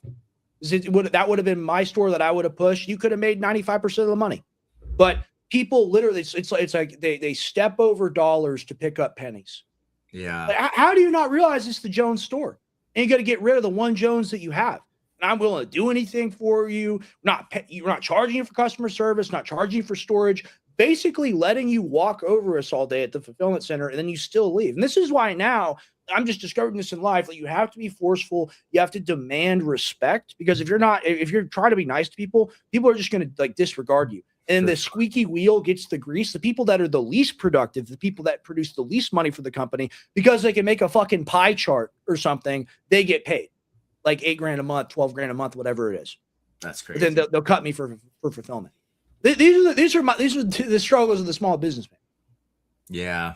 It's sad, man. I remember like the whole entire when you got the deal, and then like we were gonna like do the tallow with you guys as well, and then like all that. We still need to do. I'll do your shipping. I love you. I'll do your shipping basically for free. Just come home to the fulfillment center. I know. I'm trying to make the money. Trying. Right, but here's the thing. Like literally, you make a decision like that, and then it gets pulled away from you for whatever. That's business. That's life. It's totally legal for them to do that. They can go seek a cheaper, better option. I would argue if it is really cheaper or better, but It is what it is. But we, as small business people, we have to actually find the economic mobility to get ourselves out of situations like that and pivot. And the opportunity just hasn't been there. There's no opportunity right now because the buying power of the average consumer has just been completely destroyed. I mean, after 2024, I've been selling stuff online since 2021. Earlier than that, but like for myself, 2021, you literally, it's a line graph like this. And it's for everybody. It's not for us specifically. Everybody's having a super hard time right now. Yeah. And people will lie and say, you know, on MAGA that the economy is better than it's ever been. This is all just complete hoaxes, man. Like it's a lie. Like I see from owning a business, people do not have it anymore. People do not have it anymore. They're struggling. They can't buy tallow. They can't buy knockout support. Like they can't buy any of this stuff. And it's sad. Like, you know, we hope that things change, but until we get these literal like thieves out of our country, like people like Howard Lutnick that's robbing us, like you showed before with the tariffs, that they're making money and we're suffering. Like, I don't know. I don't know what the answer is going to be. You know, I'm not saying in a violent way, but like there needs to be some sort of removal. Yeah, I mean, the time of waiting for it to get better is definitely ended, and that's why I'm excited to do what we're doing and moving forward into 2028 and beyond. One of these elections, we're not sure when it's going to happen. I'm telling you, the boomer vote is just going to fall out from underneath the floor. Like they'll all have died, or something. It'll just be random, and like there's going to be this tectonic shift where there is this mobility that there never was before, and when that happens, it's going to send the establishment actually reeling. And you know, like I was watching Bill Zarian on Galloway this morning before he went live. I was watching him on the Galloway program on Moats, and I was listening to him talk, and I was like, you know, I didn't think he had a chance in hell of winning, of beating Randy Fine. But after hearing him speak, I think he might be able to do it because the message of the truth is so convincing when you hear it. And he's like, yeah, I don't want to run for public office, but this guy's genocidal. Like, how do you, it's literally like, okay, I don't want to run for office, but this guy's a KKK member who wants to, like, I don't know, torture black people. It's literally the same thing. It's a cartoon image of a racist person. Yeah. Is it not? Yeah, for sure. I fully support Dan Bilzerian. I'm all me in. too. Absolutely. I'm all in. Yeah, we endorse endorsement of the campaign there. Needs to come on the show. For sure. Yeah. I'm sure you can make that happen. I'm sure. What else you got for that? I got more, but go ahead. Well, I just think that anybody that has a moral compass right now and actually just runs on an America First platform can win. it's not that hard. Yeah. Anybody can do it. This cup of water wants divestment from Israel and becomes the president. Winner. Yeah, exactly.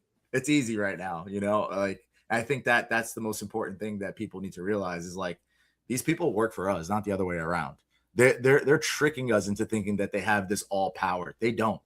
Like, read the Constitution. They work for us, and we have the right to get them out of office and run for office. And I think that more people, especially younger people, should be running for office, whether even that's just in like your school board, just to start. Totally. You know? Just get somewhere into the system and start building in there. Like we need. And this is the aspect of the Fuentonian message that I do agree with when it comes to Fuentes, when it comes to Nicholas J. Fuentes.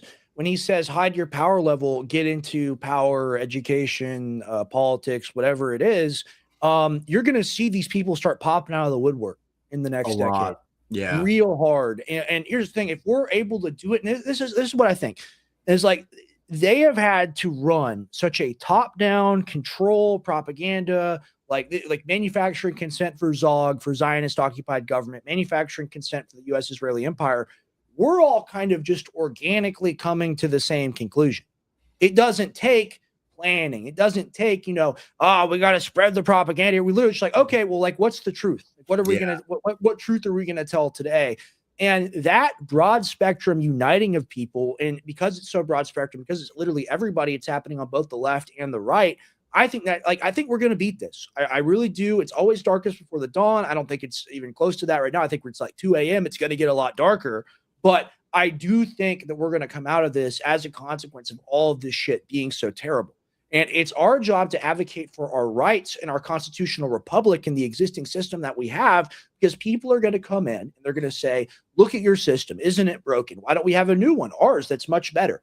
No, no, no, no, no. We believe in the Constitution. We believe in the constitutional republic.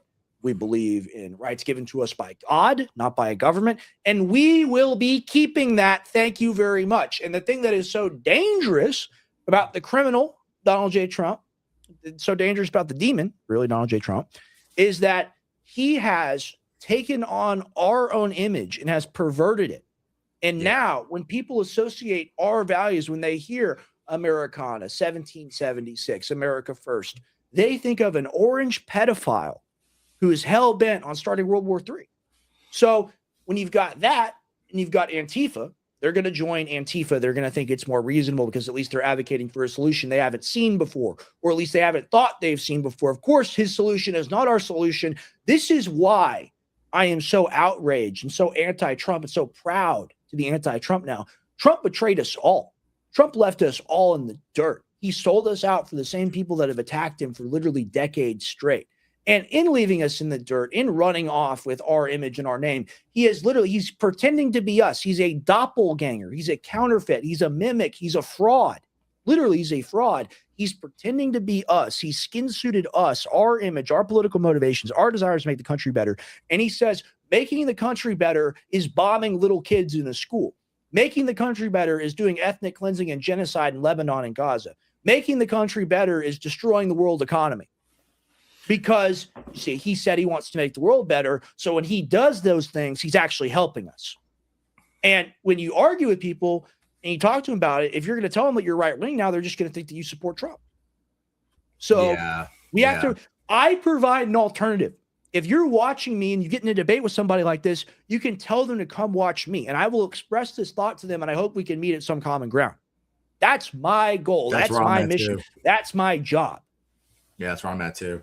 The most important thing that people really need to recognize is that the people that are telling us that they are America first and what America first means are Israel first. You got Mark Levin, you got Laura Loomer. Like, they think that they're controlling America first while all their loyalty is to Israel. So they're not America first at all. Like, they're like, oh, Tucker's not America first, but we're just talking about Israel in every single tweet and fighting for – that's it. Like, every single tweet is them just trying to fight for another country. So how are you America first? Sure. How does that concept work? And Trump literally champions these people. Nigga, it don't have to make sense. All right. Like when you're with a group of your niggas, when you're with a group of your boys, you're hanging out, you're all just lying to each other, committing war crimes. The truth is an abstract concept. So, like, that's the thing is, like, does Trump even believe in absolutes? Does he believe in the truth? You have to say no because he doesn't believe in Jesus. Yeah. Right? Yeah. Think about that for a minute. It's crazy. And he's going to be reading the Bible this week. So let's pull that up. It's 2 Chronicles. I think it's chapter 15. I'm going to look that. I'm going to read it. I'm going to throw it up and read it. Trump Bible. Which is the Old Testament, by the way, guys. It's always the Old Testament. They won't read from the New Testament. No, it would make his skin burn. I'm looking it up now. Sorry for that. Okay, 2 Chronicles, chapter 7, verses 11 through 22. I think it's about the temple. Is it not? No, don't tell me that. It's got to be, because that's Solomon. Let's go. I'm gonna go ahead and pull this up. No way. Let's see. Yeah. No way. Yeah, in 2 Chronicles 7, 11 to 22, God responds to Solomon after the temple dedication, promising to hear prayers and heal the land if his people repent. Wow, this is their temple. Okay, I want the actual. Oh my goodness. Thus Solomon finished the house of the Lord and the king's house and all that came into Solomon's heart to make in the house of the Lord. And in his house he prosperously affected. And the Lord appeared to Solomon by night and said unto him, I have heard thy prayer and have chosen this place to make to myself for an hour for a house of sacrifice. If I shut up heaven that there be no rain, or if I command the locust to devour the land, or if I send pestilence among my people, if my people, which are called by my name, shall humble themselves and pray and seek my face and turn from their wicked ways, then I will hear from heaven and forgive their sins and heal their land. Now mine eyes shall open and my ears attend unto the prayer that is made in this place. For now I have chosen and sanctified this house, that my name be there forever, and mine eyes and heart shall be there perpetually. And as for thee, if thou wilt walk before me as David thy father walked, and do according to all that I have commanded thee, and shalt observe my statutes and my judgments, then I will establish the throne of thy kingdom, according as I have covenanted with David thy father, saying, there shall not fail thee a man to be ruler in Israel. I think that's the key right there. Wow. And it's whatever messed up, perverted interpretation they have of that. There shall not fail thee a man to be a ruler in Israel. He thinks he's Cyrus. Wow, he does. Talk about that a little bit. Maybe explain that to people. He does. Well, Cyrus is the one that freed the Jews. Right, from Babylon. He freed the Jews from Babylon. And he was from Persia, right? Like he was from from Iran. He was an Iranian, and he freed the Jews. And this is Trump. This is they have literally statues and signs of Trump in Israel that says the new Cyrus. So Wow. this is not even like a fake concept or a conspiracy. Like they really believe that he's Cyrus. They believe that he's the second coming, the Moshiach. Like I said, they believe the rabbi spirit is in him. And this is the most telling thing, that this is where we're at. That they're going to try to build this third temple and trick all these people into thinking it's the end times. Hold on, but I thought we had separation of church and state. So I guess it's not separation of temple and state, or synagogue and state. That's fine. That's okay. More of that is needed, but just not the church. Man, my mind's blown. I didn't realize that whole entire thing was going to be about the temple.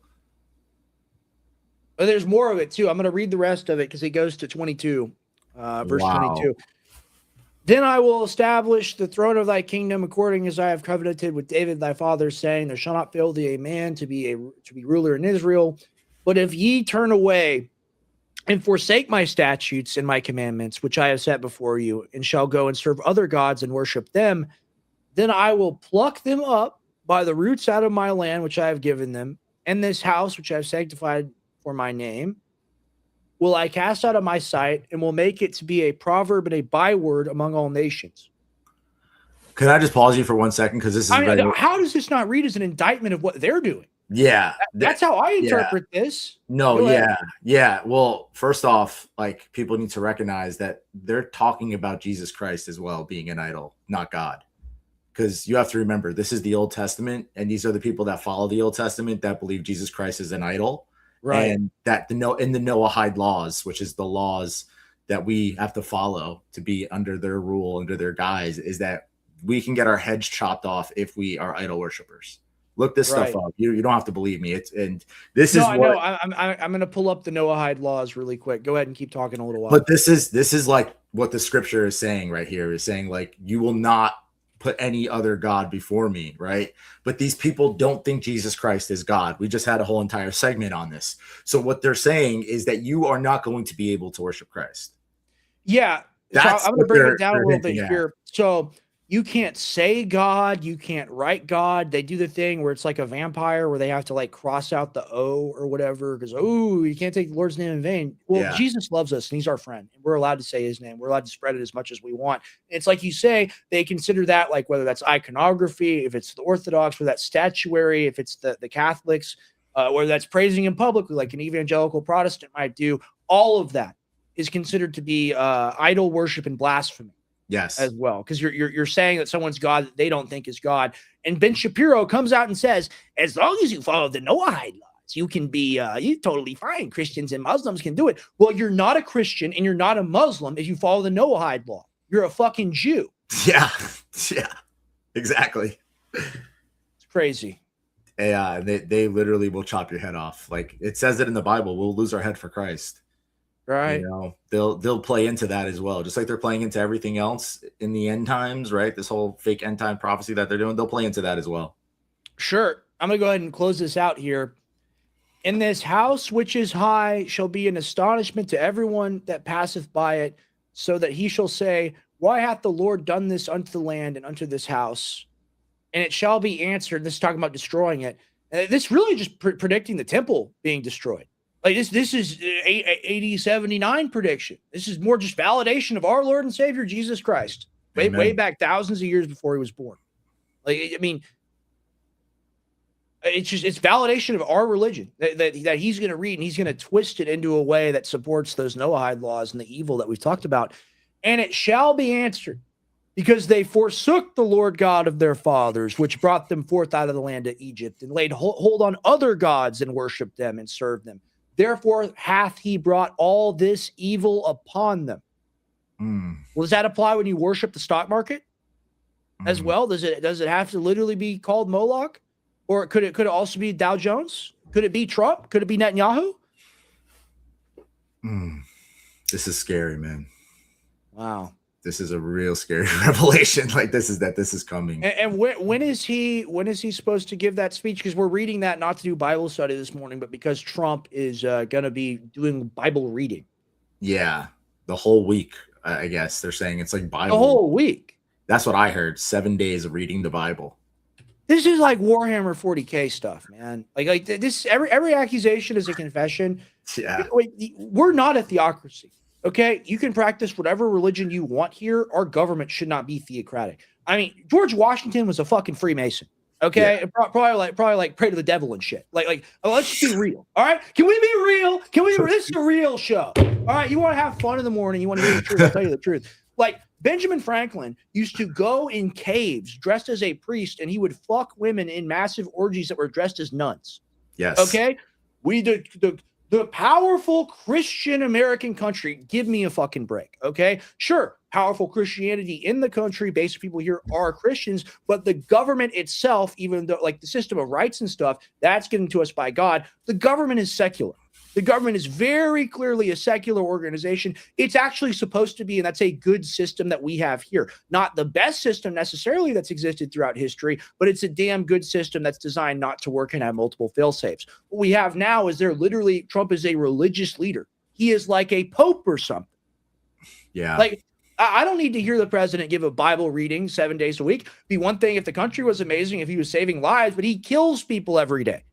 Yeah. So, like, he's holding the Bible and his hands are dripping with blood. Yeah. Yeah. What do you think? I think it's like Pete Hegseth reading the Pulp Fiction Bible. You know, it's just fake. You saw that where he like oh yeah, when he quoted Quentin Tarantino. Yeah.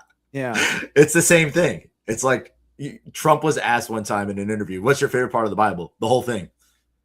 Like what, bro? Like you don't read the Bible. You don't. Are you an Old Testament guy or are you a New Testament?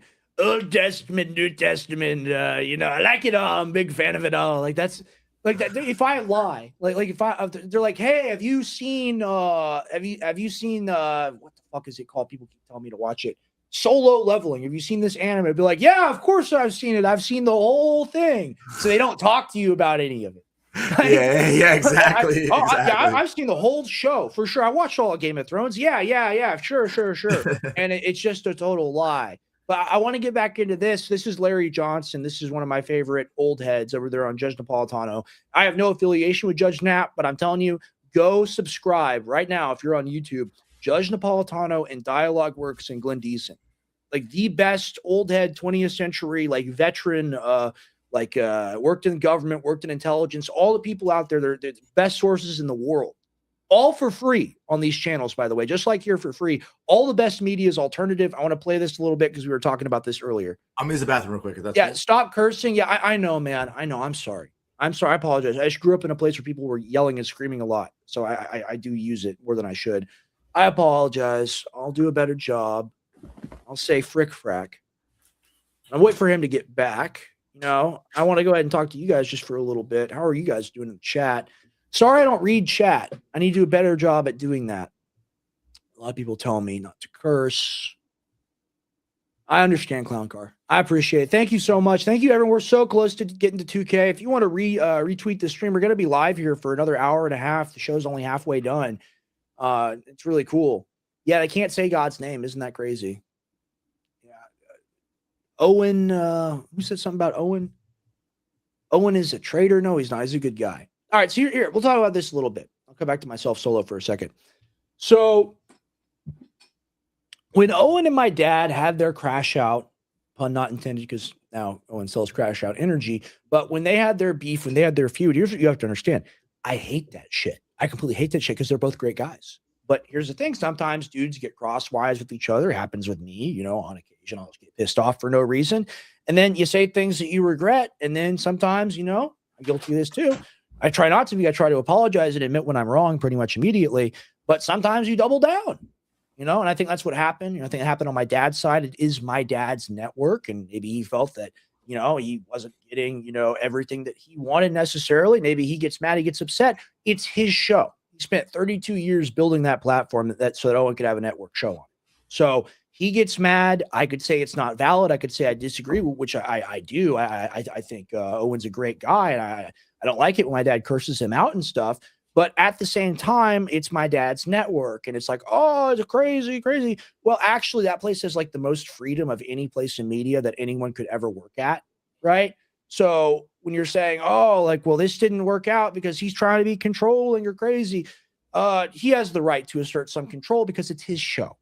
Okay, it's his show. But I don't think it's fair to say that my dad's censorship necessarily was going on. I also don't think it's fair to say that Owen was all friendly and nice and my dad crashed out on him for no reason. I think there's blame on both sides.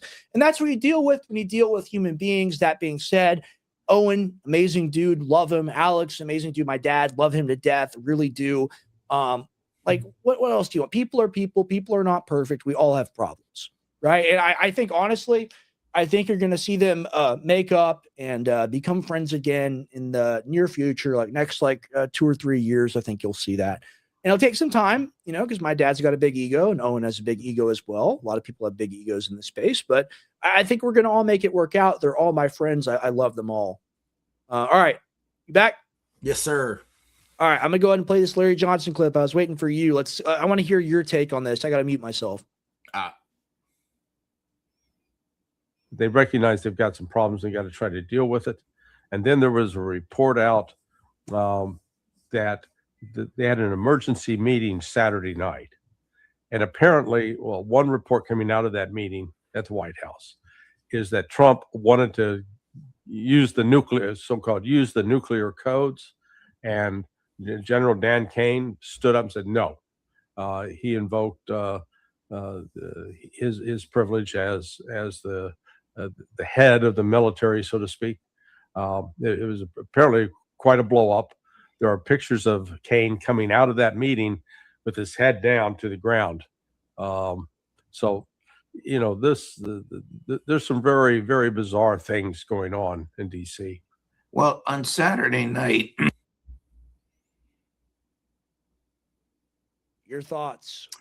I don't know if you remember a couple of weeks ago on Conspiracy Talks, I said I think Dan Kane is going to be the one that stands up against Trump.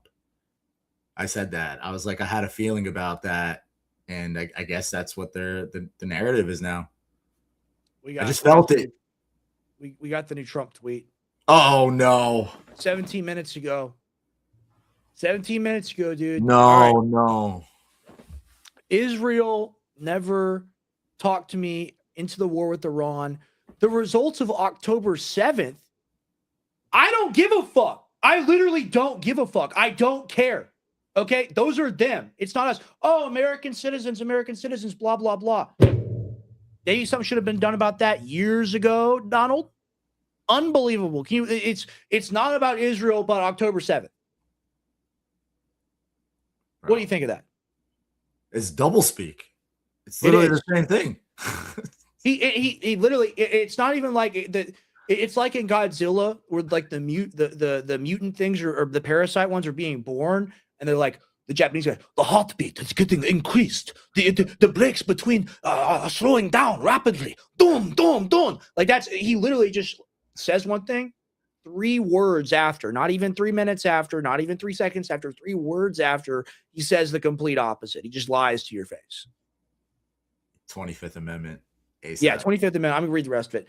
Added to my lifelong opinion that Iran can never have a nuclear weapon. Did. So, the results. Okay, so it is written correctly. I watch and read the fake news pundits and polls in total disbelief.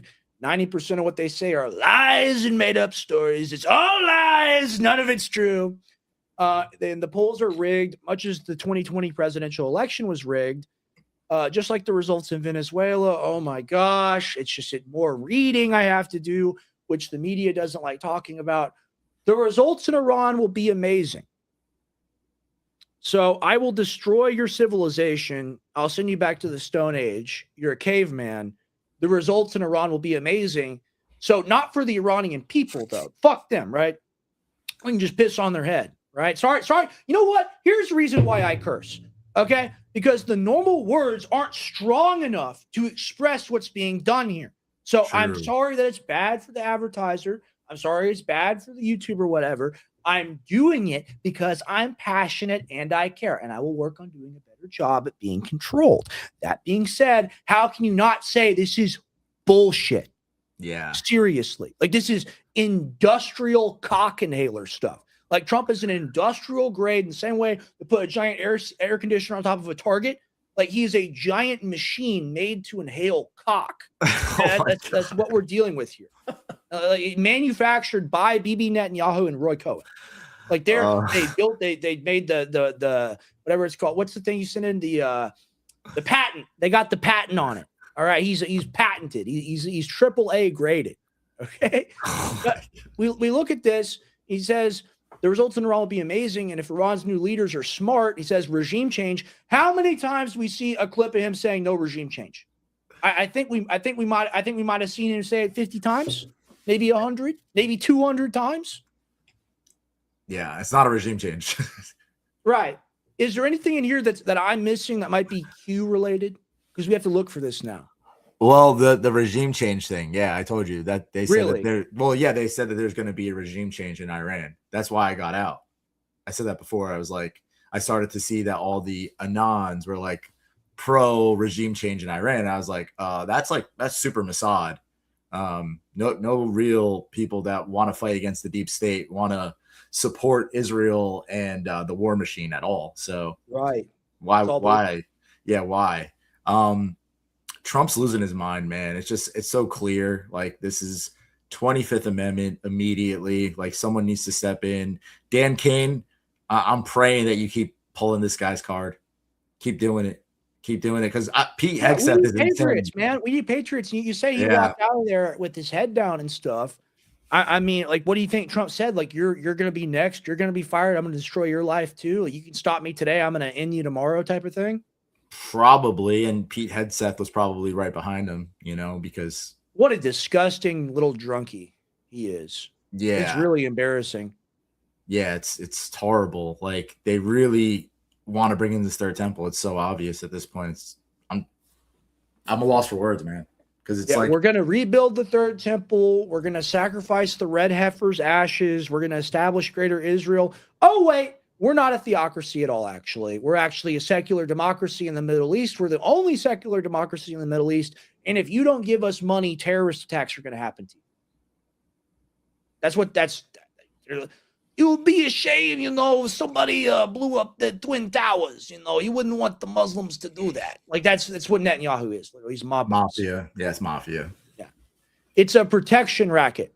You pay to be safe, and then you go, hey, you got your bodyguards, they're here to protect you and keep you safe. You got your AIPAC, you got your Mossad. They're your friends. They're here to help you. You got the same mission. You both want to make money for the restaurant. But we own the restaurant now, don't you see?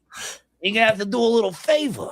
You have to do a few little favors, Mr. Trump. We got the videos of you, Mr. Trump, with the, maybe she wasn't 19, Donald. That's a little bit of a problem. Like, that's literally what it is. It's a mafia-style interrogation camp. Oh, yeah. No, that's actually what it is, because Donald Trump is a part of that mafia. Sure. Go read Whitney Webb's book, One Nation Under Blackmail. She completely breaks it down from Meyer Lansky to Donald Trump. And the mob that we know, I'm an Italian. I'm from New Jersey. I'm from the area where the mob is from. There were Jews that were more powerful than the Italians, and they hid that. Sure. And it was in all of the movies, like, just secretly there. Like, you got like Hyman Roth, that's in The Godfather. Right. You got, if you watch The Sopranos, Tony always kicked up the Hesh. Like, the Jews were like Meyer Lansky, Mickey Cohen, all these guys were the real mobsters at the time. And what did Donald Trump own that is in the movie Casino? A casino. He owned basically the Tangiers of New Jersey. Okay. He owned and was given by Jewish people, even to get out of his bankruptcy. He was given money by Wilbur Ross, who worked for the Rothschilds. Donald Trump, Miriam Adelson, all these people are a part of a mafia. Dude, they're he's got the golden yarmulke. Yeah. That's his collar. It's literally the golden yarmulke. It's crazy. Yeah. And I think that like the blackmail goes back to Roy Cohn, like you said. I think that this goes way back. I think they've had it on him for a long time. I think that they all need to have it on each other. They're all keepers of the blackmail. There's probably blackmail on Bibi Netanyahu as well. Like they have to be a part of it. It's like, well, the thing is, you know, I just look at it from a perspective as like nothing except for like child molestation could be bad enough as blackmail. I just don't see how, like, we talk about Lindsey Graham, like, oh, Lindsey Graham is like a FAGGOT who like sucks pee-pee or whatever.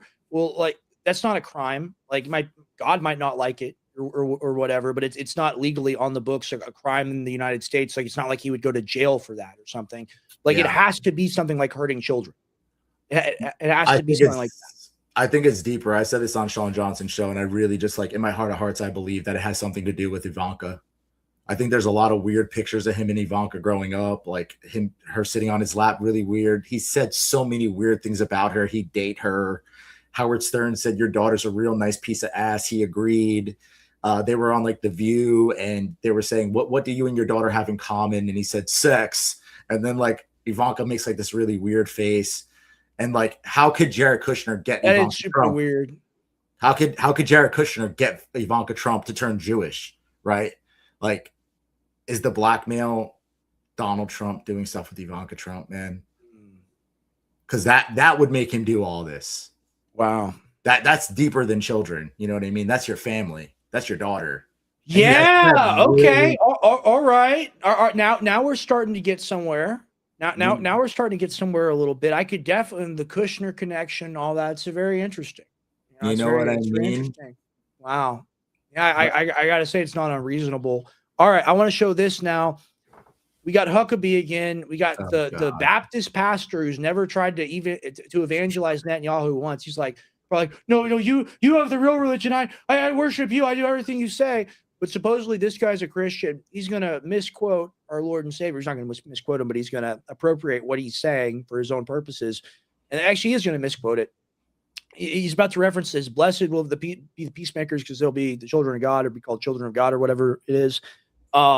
He's like, well, sometimes like you have to use the sword before you beat it into a plowshare. It's like, well, that's not what the Bible says. No. We're going to go ahead and play it. I really hate Huckabee. Me too. And it has been an extraordinary opportunity for our country to stand with. Just look at the symbolism. Look at the tiny little flag. I know he's the ambassador. I get it. Whatever. Well, like, look at you versus the guy she tells you not to worry about. Holy shit, that's a banger. I got to save that for Twitter world. You versus the guy she tells you not to worry about. Yo. That's what we got going on right here. Okay. All right, I'll play the rest of it. Sorry, bad at interrupting. I've always got something to say. Israel, and to be able to stand against a menace that has plagued the world for 47 years. Mr. Prime Minister, thank you for the extraordinary courage, leadership, and direction, and for the manner in which you have.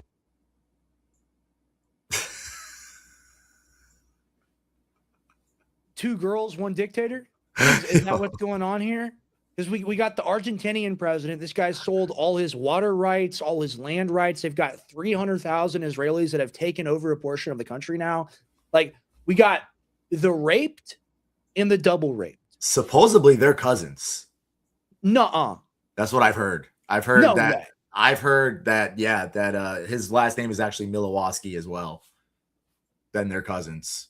Holy, it's too weird. Yeah, look, someone just said in the chat, on? they are all related. Yeah, that's his cousin. Okay, I'm gonna play the rest of it. Have helped bring a level of direction to the world. Let's hope and let's pray that the swords can soon be put aside for the plowshares. But if there are those who are unwilling to put down the swords, it's good to know we have a partner that understands that the plowshares have to be preceded sometimes by. Look at the evil fucking Murderous. face, dude. Look at this. Look at this Look at that. Murderous. Look at the lip. Look at he's a demon from hell. Netanyahu. Look, I'm sorry. I'm sorry. Just we're gonna watch this in slow motion. All right, we're gonna, and I'm gonna mute it too.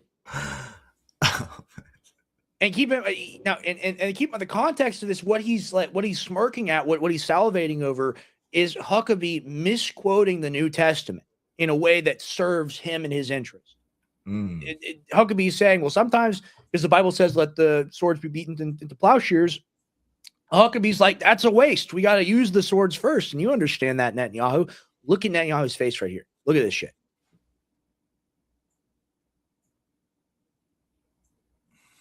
Do you not see the smile there? Oh yeah, That's crazy. This is look at this demon face. It's demonic. He's like floating closer to him too as he's saying it. Dude. He like got pulled. Like, you see him? He's like floating to a pie. Bro. That's the demon manifesting. Yeah. Holy crap. Wow. I want to watch that one more time for people. Look at this evil smile. Look at that. Look at yes. Like he gets closer. You're right. Holy crap, dude. He's swaying. Holy crap. They're so demonic looking. They're so evil looking. It's just like every single one of these guys up here on the stage, he looks like a guy from High School Musical that got trapped and then escaped the set of the movie like 30 years later or something. He looks like the evil Keebler elf, and then he is literally the raped. Like Huckabee is literally like that in the dictionary, like the raped male leaves. You ever seen that that meme? Like that's Huckabee himself. Yeah. Unbelievable. Sure. I'll play the rest of it normal volume real quick. Oh. Plowshares have to be preceded sometimes by the swords. Blessed are the peacemakers, not the peace lovers, but the. Oh man, dude, more evil faces from Netanyahu. You can't make this up. This is not normal. This is not peace. Look at this. But the peace. He like looks over to. He said, Netanyahu, get out of my country. Leave us alone, damn it. Like why are we subjected to this day after day after day after day? Why can't we cover good positive news? Why every 5 seconds is there a new clip of the head demon that runs the planet laughing at us? Why? Why must we suffer in this way? The Bible tells us. Sorry to get a little emotional there. It's just it's pretty crazy.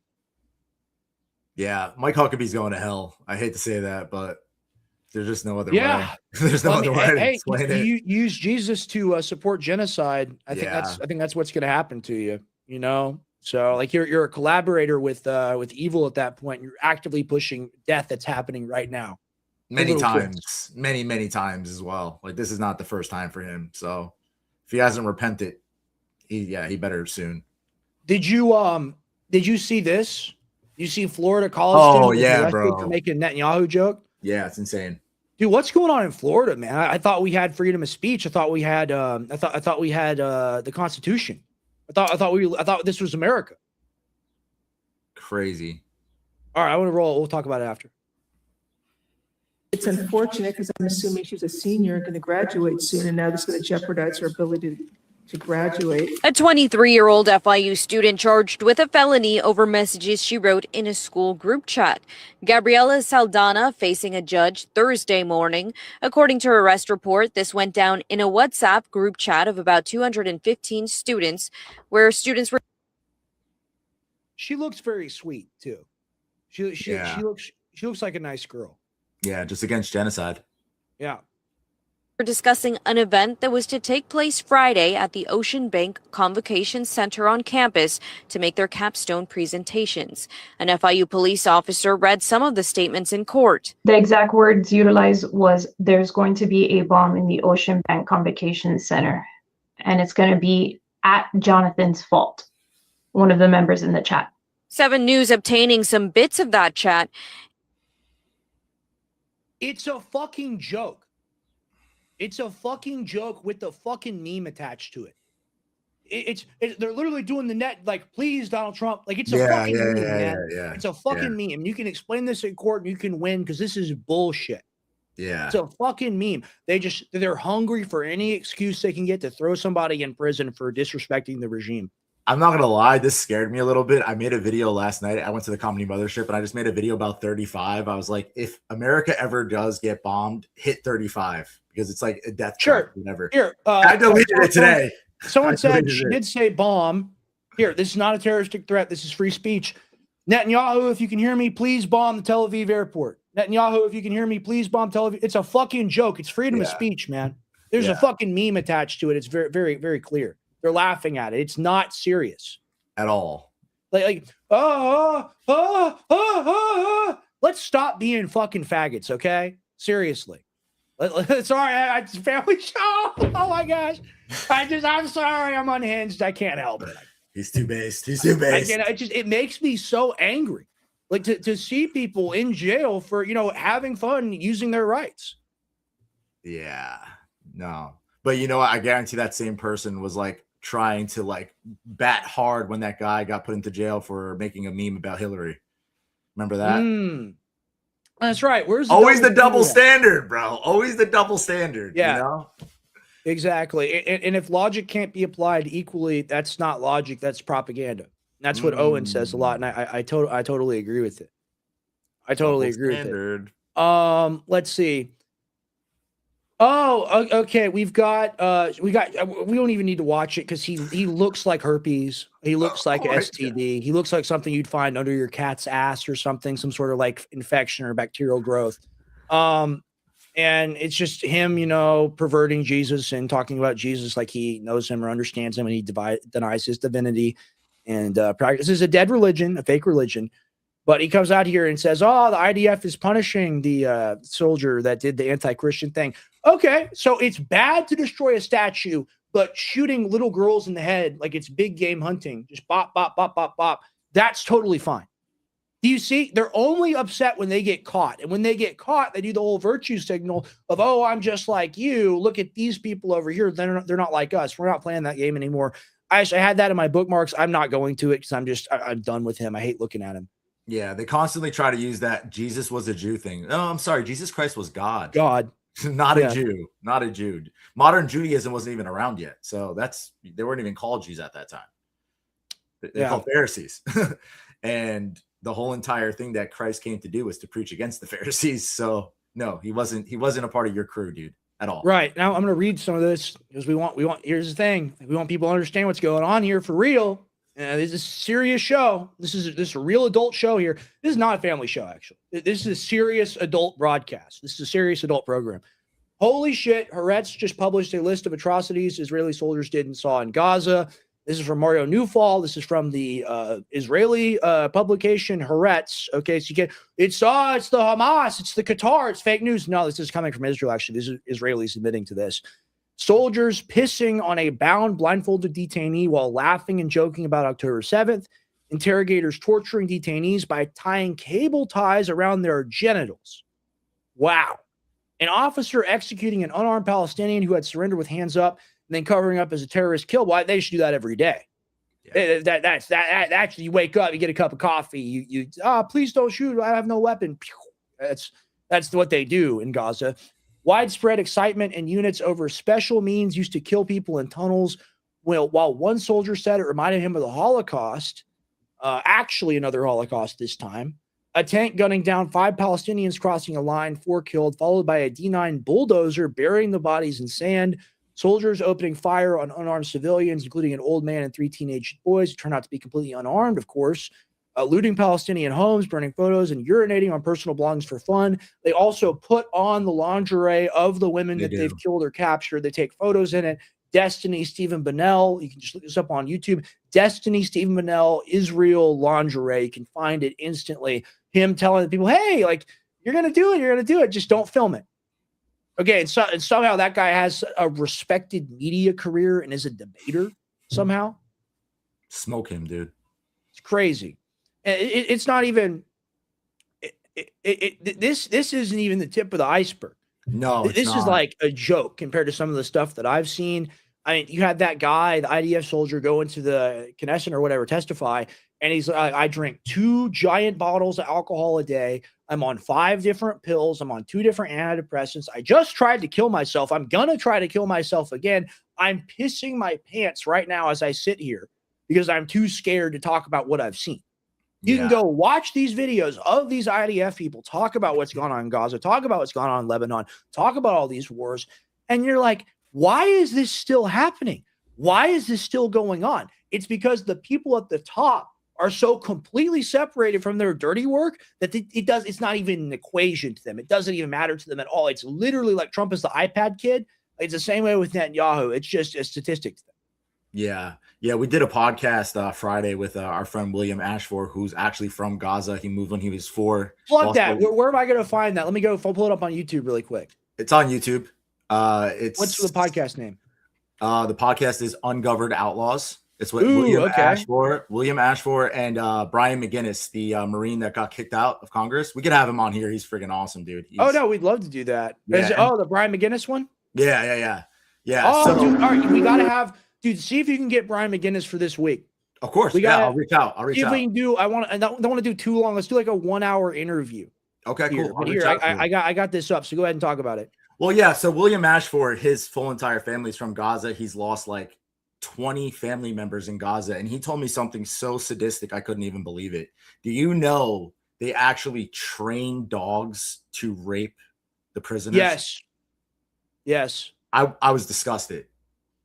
They are training animals to rape prisoners that they have bound and tied down at all times of the day. Like the atrocities. Yeah. Go, if you guys could go watch that. Yeah. Go subscribe. It will really blow your mind because this guy is from Gaza. He ran out of there when he was 4 years old. As he literally told me, he's like, why he left Gaza is because we need both this week. See if you can contact them for 1 hour each. I got you. No problem. But yeah, his story it's horrible. Go ahead. It's horrible. He left Gaza because he saw his cousin, who was like basically a newborn, got shot in the head by the IDF. Lord have mercy. Watched it happen in front of him. And yeah, his story is tragic about how many people he's lost in his family. And it's real, man. It's a real thing. The IDF is not a moral army. They're disgusting. They will all rot in hell. Yeah.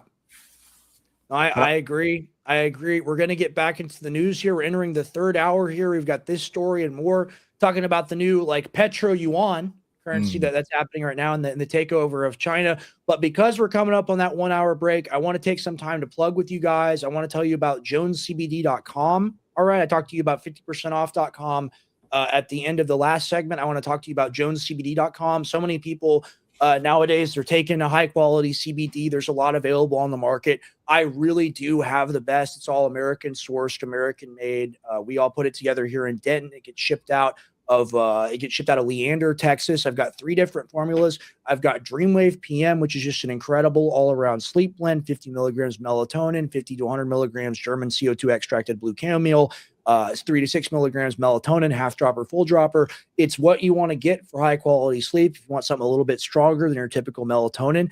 I've also got the Ultra Green. A lot of people are older. A lot of people have real inflammation issues, real aches and pains, and they want to take the CBD, but maybe they don't like leaving it under the tongue for the 30 minutes it actually takes to be bioavailable. Maybe they want to just put it in some orange juice, put it in some water, even use it topically.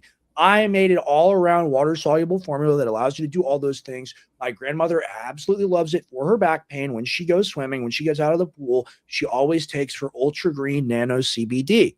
And then, of course, I've got my dad's blend, the blend that he had me design. I really designed it for him without him asking. He loves it. It's got his 2 favorite nootropics in there. We've got ashwagandha at 200 milligrams per ml. That's a 4-to-1 extract. Really, like, it's the tippy top of what you want out of ashwagandha. So if you're going to take an ashwagandha supplement, CBD supplement, you get them together. Incredible nootropics, great for your testosterone, great for lowering cortisol, lowering stress. It's also got the theobromine in it, which is kind of like a less jittery, longer lasting, more smooth version of caffeine. And that's why it's called Ultra Chill for flow state focus. That's my most expensive blend because it's got the ashwagandha in there and the theobromine in there. It's basically 3 or 4 supplements. It's got CBG in there as well to modulate the CBD. I mean, like, it really doesn't get better than this formula right here. And also the Ultra Green, of course, amazing for the absorption, amazing for the emulsified lectin layer. It's water soluble, 80-90% bioavailable. And this stuff literally melts in your mouth as you go to sleep. It just sends you off to Wonderland. It is the product that I took last night. And like I said, I did not sleep from Friday night to Saturday night. I had like a 12-hour layover. They kept vacuuming in the airport. So I came in, I did my show last night, and then I go to bed. I literally got 6.5 hours of sleep. But because I took a full dose of this, because I went to bed immediately after the show, I just went into dreamland and I came out fully recovered, ready to do a whole 3-hour program with Anthony Graffio today. So if you want that same level of recovery from your sleep supplement, I highly encourage you to check out Jones CBD. I use all the CBD in all these various formulas as kind of just a catch-all, amazing all-purpose base. It does so many amazing nootropic and anti-inflammatory things for your body and your mind. And the supplement ingredients I throw in there on top of that is really just the icing on the cake, so to speak. Now, we've also got the ungovernableproject.com that we're going to keep telling you about. Everybody cooks. I cook, you cook. We all use these cooking oils that really aren't what we're supposed to be using. They're linoleic acid. It's unhealthy for the body, all these things. Anthony, get into it. Why did you do this? It's industrial sludge, man. This is literally submarine lubricant that they put into our food supply. We've been cooking with animal fats for thousands of years. Beef tallow is the best thing to cook with. It has the highest smoke point of 450 degrees, so you're keeping all your nutrient profile, cooking at high heats. If you've never had beef tallow fries, you are missing out on life. It is literally delicious. It's amazing for you. It has so many healing properties from your gut to your skin. It's incredible for skincare. It's bioavailable, and we only put the best stuff in it. This is our deodorant. People love our deodorant. It has the best ingredient list I promise that you will find. All natural, no baking sodas, no aluminums, no parabens. This is what's giving women breast cancer. And this is an open wound right here, guys, your armpits. And what you're putting into it is literally poison. So we make a really amazing natural tallow deodorant, amazing skincare. Come check us out. www.theungovernableproject.com. And we love it. And because you use those whole ingredients instead of like an essential oil or whatnot, like this stuff, it has incredible staying power. You only need to use a little bit of it because it's so highly concentrated. And I'll just say it right now, this is way better than the InfoWars beef tallow that they're pushing right now, especially the skincare and the lotion stuff. You got to put one out with methylene blue, man. Maybe we'll work on that. Let's do it. We'll work on that. We'll work on that product. We'll bring that to you. I'm going to write that down. Yeah, let's do it. I'm all in. Blue. Yeah, there's a lot of different tallows brands. This became very popular. We've been doing this for 3-4 years now, going on 4 years. We really perfected how to do it. A lot of people are cutting corners. A lot of people are using beef trim, which is the muscle fat, which means that your tallow will go bad within a couple of weeks. This will last you up to a year to a year and a half for cooking and for skincare. All of our skincare products are made with real raw ingredients. We do not use essential oils. So all of it has the actual, like if you're reading our Orange Dream, for an example, that has real orange peels in it. We are infusing real orange peels and Madagascar vanilla beans into it and mango butter. And it's an amazing product. It smells amazing, not a beefy smell. So I appreciate that you said that we have a better product. Dude, no, I love it. And like, that's why we're doing stuff here. It's like, we're small businessmen, but we do the small business stuff, not even like, of course, to make money. Like we want to be successful, but we wouldn't be in another industry because it would make us more money. Like we like what we do. We really care about what we do. We think that what we do helps people. And like, you got all the phenomenal beef tallow products. I've gotten so many phenomenal reports from people that say these products have changed their lives, right? These different supplement products. You just go here, like Dreamwave, so many incredible reports about this one, so many reports from older people about the ultra green nano CBD really helping them. And of course, since I brought this back on the market at 50% off, the Knockout Sleep Support, people are overjoyed that this is back. So we want to be that home for people that are looking to get these products. They're going to buy anyway, buy a healthier version from us, buy a better version from us, buy a cheaper version from us ultimately, because by cutting out the middleman, like we're not white labeling stuff. Like we're manufacturing all of this stuff ourselves. Yeah. Like here's the thing. Sue me for $1 trillion if I'm getting things white labeled. No, we're making them ourselves. And nobody else does that. People read a code, they get something commissioned, they get something made. Not there's anything wrong with that. That's not our business model here. Our business model here is being unintimidated and uncompromised, and that means being able to support ourselves through being self-funded. Yeah, for sure. I mean, we show the entire process. Like we show ourselves in the kitchen, from chopping it to rendering it to infusing all of our ingredients. Like we're a super transparent company. A very popular tallow brand is Epic. And people don't even know that's owned by General Mills. So, you know, when you go to HEB and you see some of these tallows that are just, it's convenient for you to go grab, it's not good. You guys are buying subpar product. Like we actually put our energy, our time, our marketing is awesome. We put literally a Bible quote in every single one of our products. You know, we believe in spreading the word of Jesus Christ through our product. And he's, you know, blessed us in many ways. So our tallow is like nothing you're going to find on the market. We promise that. Yeah, we're trying to feed the people. We're trying to give the people what they need to be empowered to survive and ultimately to thrive. That's what it's all about. We wish our president was the same way, but of course he's not. Unfortunately, it is what it is. Fear. UAE has told the U.S. if they run out of dollars, they'll be forced to trade oil in Chinese yuan. So Trump has ushered in the multipolar world. No one can argue with this anymore. No one can argue with this now. Yeah. Yeah, China's going to be a superpower. I've been watching this happen. They're becoming the superpower. And he's doing it.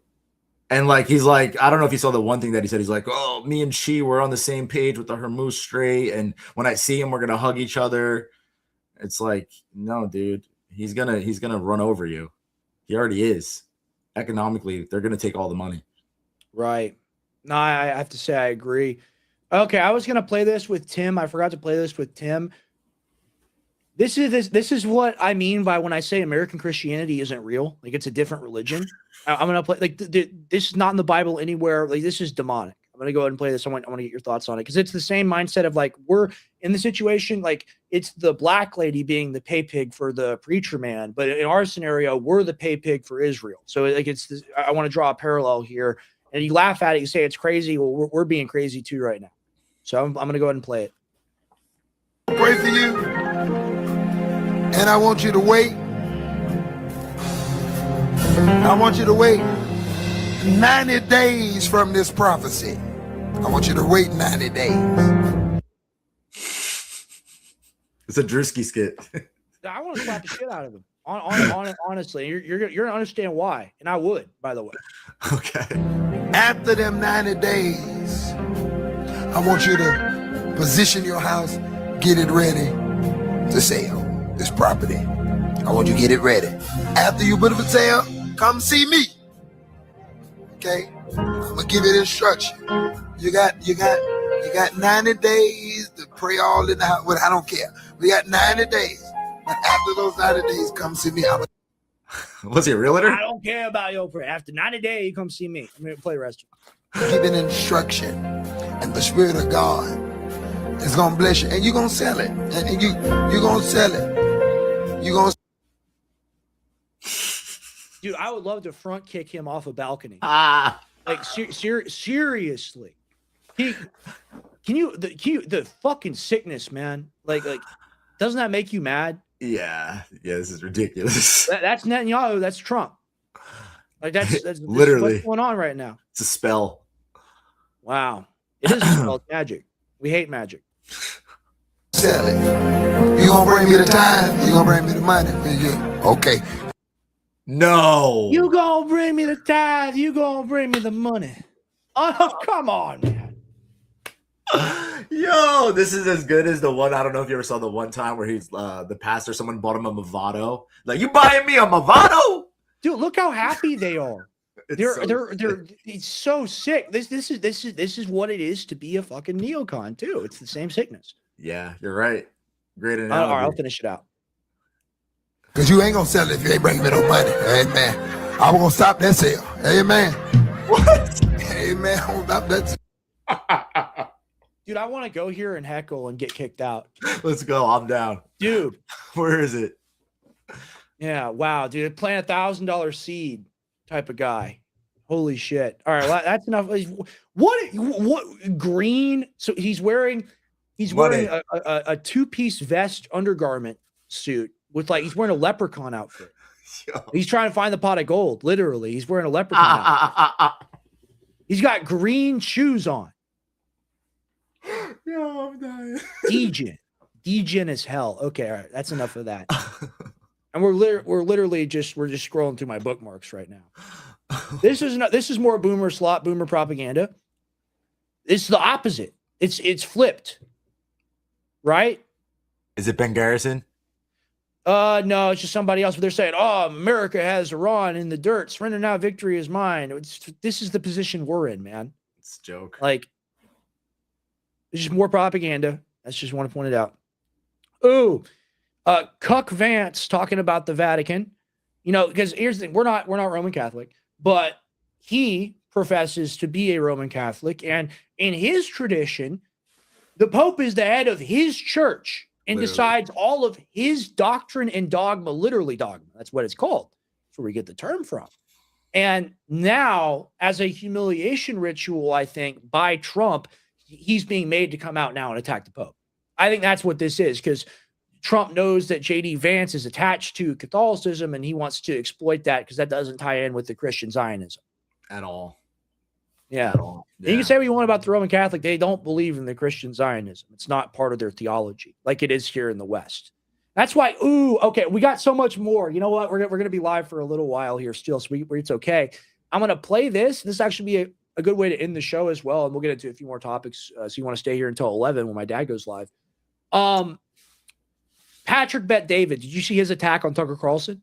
No, I didn't. Okay. Oh, all right. That's better than this. I'll play. We still got 45 minutes. We got plenty of time. But Tucker comes out, and apparently Patrick had tried to hire Tucker like eons back, and then Tucker had refused. And Patrick comes out and he's like, "Well, Tucker, like you use Catholicism as an excuse to hate Jewish people. Us Christians, we don't have a pope." And he's not saying that like he's the Orthodox person. Okay, that's not his argument there. He's saying us Christians, like us American Christians, like we're not a part of your religion. Like because they're not Trinitarian. They're not believers in Christ. They're believers in death and murder and genocide. They're literal sons of worthlessness, also called sons of Belial in the Bible. That's what this all is. So I've yapped enough. I'm gonna go ahead and play this JD clip real quick. I think that's a totally reasonable thing. It isn't particularly newsworthy. Do you think that when the president says it's hurting? All right, let's do a little analysis here. This is what Trump said. Leo should get his act together as Pope, use common sense, stop catering to the radical left, and focus on being a great Pope, not a politician. It's hurting him very badly, and more important, it's hurting the Catholic Church. Well, you're hurting the country, Mega. Do you not understand what's going on here? Every time your fat ass gets on Twitter to attack somebody else, do you not understand? Do you not smell the roses and see the world around you, Mr. Trump? And I just like, no, I'm just going to keep slitting my wrists and running around with a knife. Just yeah. That's like, why would you do this? Catholics voted like 60% for Donald Trump. Why would you alienate yet another voting group that you want in the midterms? Why? I'll tell you why. It's all a humiliation ritual. Yeah. Yeah. And the thing is, like, the last Pope he didn't go after at all, who was like way more woke. If he's going to say like a leftist Pope, like, I feel like this Pope isn't even a leftist. I think he's just against the war in Iran. Like, I haven't seen him really take any position on like any leftist things. The last Pope was like basically a Democrat, and Trump never went after him once. He was taking pictures with him. He went to the Vatican. This one's against Trump's agenda. And now all of a sudden he's the one that's catering the radical left. Where does that come from? Right. You know, I just thought about something. Go ahead and talk for a little bit longer. Yeah, no, like it's just shows like how much on the leash Trump actually is. Because like you said, like JD is a Catholic, or he says he's a Catholic, and he's basically get the whipping rod right now, like saying like you cannot be a Catholic, you have to go against this Pope, and this is an actual Pope that I'm not saying he is not part of the Vatican and he's not, you know, in my opinion, a heresy. I don't believe in Catholic. Yeah, well, we're not Roman Catholic, but Yeah. it's a church, okay? And Trump is attacking a church that billions of people are in. Yes, that's what's so crazy about it. Yes, yeah, and this Pope is definitely not catering to the radical left. He's just against the war, right? But see, and that's the thing is like you look at Tulsi Gabbard, and like she is like holding on by her fingernails to not get kicked out of the administration. She'll be kicked out anyway when there's something that needs to be blamed. Or there's blame that needs to be passed on anyway. So like you can only have like 100% full like glizzy gobbler Mike Huckabee level support, or none of it is allowed. Period. Yeah. That's what we deal with. But I'll go ahead and play the clip. Him very badly, catering to the radical left. It's hurting the Catholic Church. Do you agree with the president there? Well, look, I think the president has the prerogative to set American foreign policy. He's got the prerogative to set American immigration policy. He has to look out for the interests of the United States of America. And that inevitably means that when the Vatican comments on issues of public policy, sometimes there's going to be agreement, of course, and sometimes there's going to be disagreement. I think that's a reasonable thing, Brett. I don't think that it's particularly newsworthy, but I certainly think that in some cases, it would be best for the Vatican to stick to matters of morality. Morality? The war is not a matter of morality. What? Dude, niggas are crazy. Bruh. It really is wild. I guess like that's the price, you know, for Trump to unlock his chastity belt or something like this. Like it's so like they've got him by the balls. Like that's he recently like became a convert or whatever. It's been like a big theme in his life. It's part of like the Peter Thiel storyline of JD Vance is like he became a Catholic or whatever. And then he's like, well, the Pope should really have to stick to matters of morality. Oh, you mean like that school that we just blew up? This is a backwards world, man. It really is. Clown world. Owen's been saying, I totally agree. It's clown world again. Yeah. Clown world 2.0. To stick to matters of you know, what's going on in the Catholic Church, and let the President of the United States stick to dictating American public policy. But when they're in conflict, they're in conflict. I don't worry about it too much, Brett. I think it's a natural thing. I'm sure it'll happen in the future. And this is the word salad, because you look right on TV, you can just like spew garbage out of your mouth and it doesn't mean anything.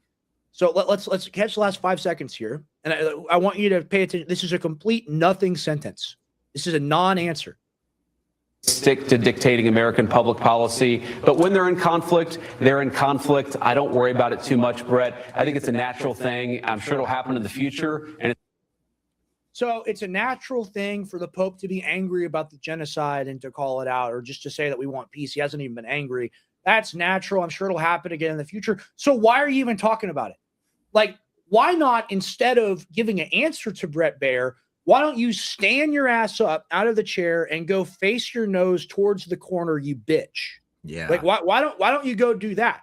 Because like that's essentially what you're doing here on camera. Why not be more efficient and use less words and just go stand in the corner? Like, you know, what's your purpose in the administration, JD? Is your purpose in the administration to be a part of the negotiations? You go, I have to call Papa Witkoff, Papa Kushner. Oh, they're going to make a deal. I'm the vice president, but I have no real power. I have to go attack the Pope on TV now, Trump. Like fucking resign, man. Leave office now. Maybe you'd still have a chance in 2028 if you're like, well, you know, like I didn't want to be there, but I thought I took it until I couldn't take it anymore. Still valid. Just go, just leave. But you'll never see them do it because they're all complicit and they all know what they're doing. JD Vance is a collaborator in child murder and genocide. Yeah. More importantly, he's what we would call a lukewarm Christian. You know, he's the type that Jesus would spit out of his mouth, because it's like you're trying to take this position of you being this Christian man and you're talking about morality, but You guys blew up a little girls' school the first day of the war. You have no morality. You're the opposite of morality. Like Jesus Christ literally would say that you need millstones. So JD Vance, if he wants any salvation, if any of these people want salvation that are in this Trump administration, they need to resign immediately and repent. Totally agree. Someone said, get the American Journal on AJN Live. You're totally right. I need to set up a whole bunch of stream keys. I need to do a whole bunch of stuff. It's a work in progress. Really appreciate everyone here today who's here for the show. Seriously. Thank you. Oh, sorry. You're amazing, and we love you. Sorry for the burp there. Very unprofessional. I swear, like I try not to do them into the microphone, and I literally do them into the microphone by mistake. I'm a bit of a goofy. All right, I'm a bit of a goofy goober, but hey, the ladies love them a goofy goober. This is kind of the truth. We're unk maxing, we're laugh maxing, we're jolly maxing all the time. All the time. It's very cool. It's very great. I've got a few more things to go through.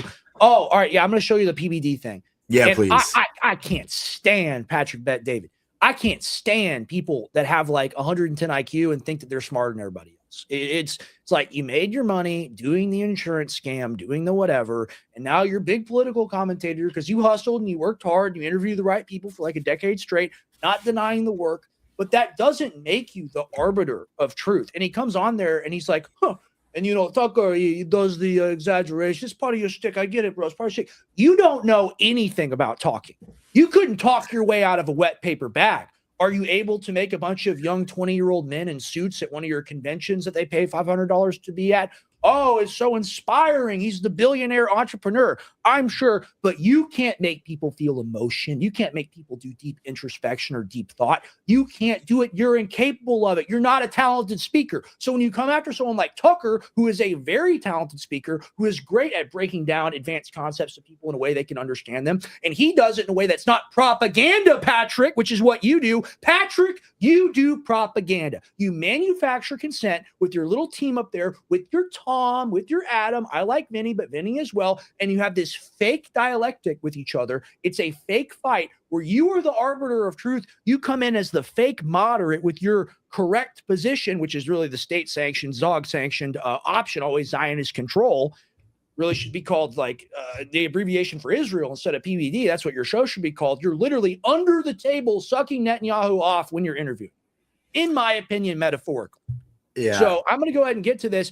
It's so crazy. These people come out there. These are people like the Quartering, like a Steven Crowder, like a PBD. These are people that ate our lunch when we got deplatformed.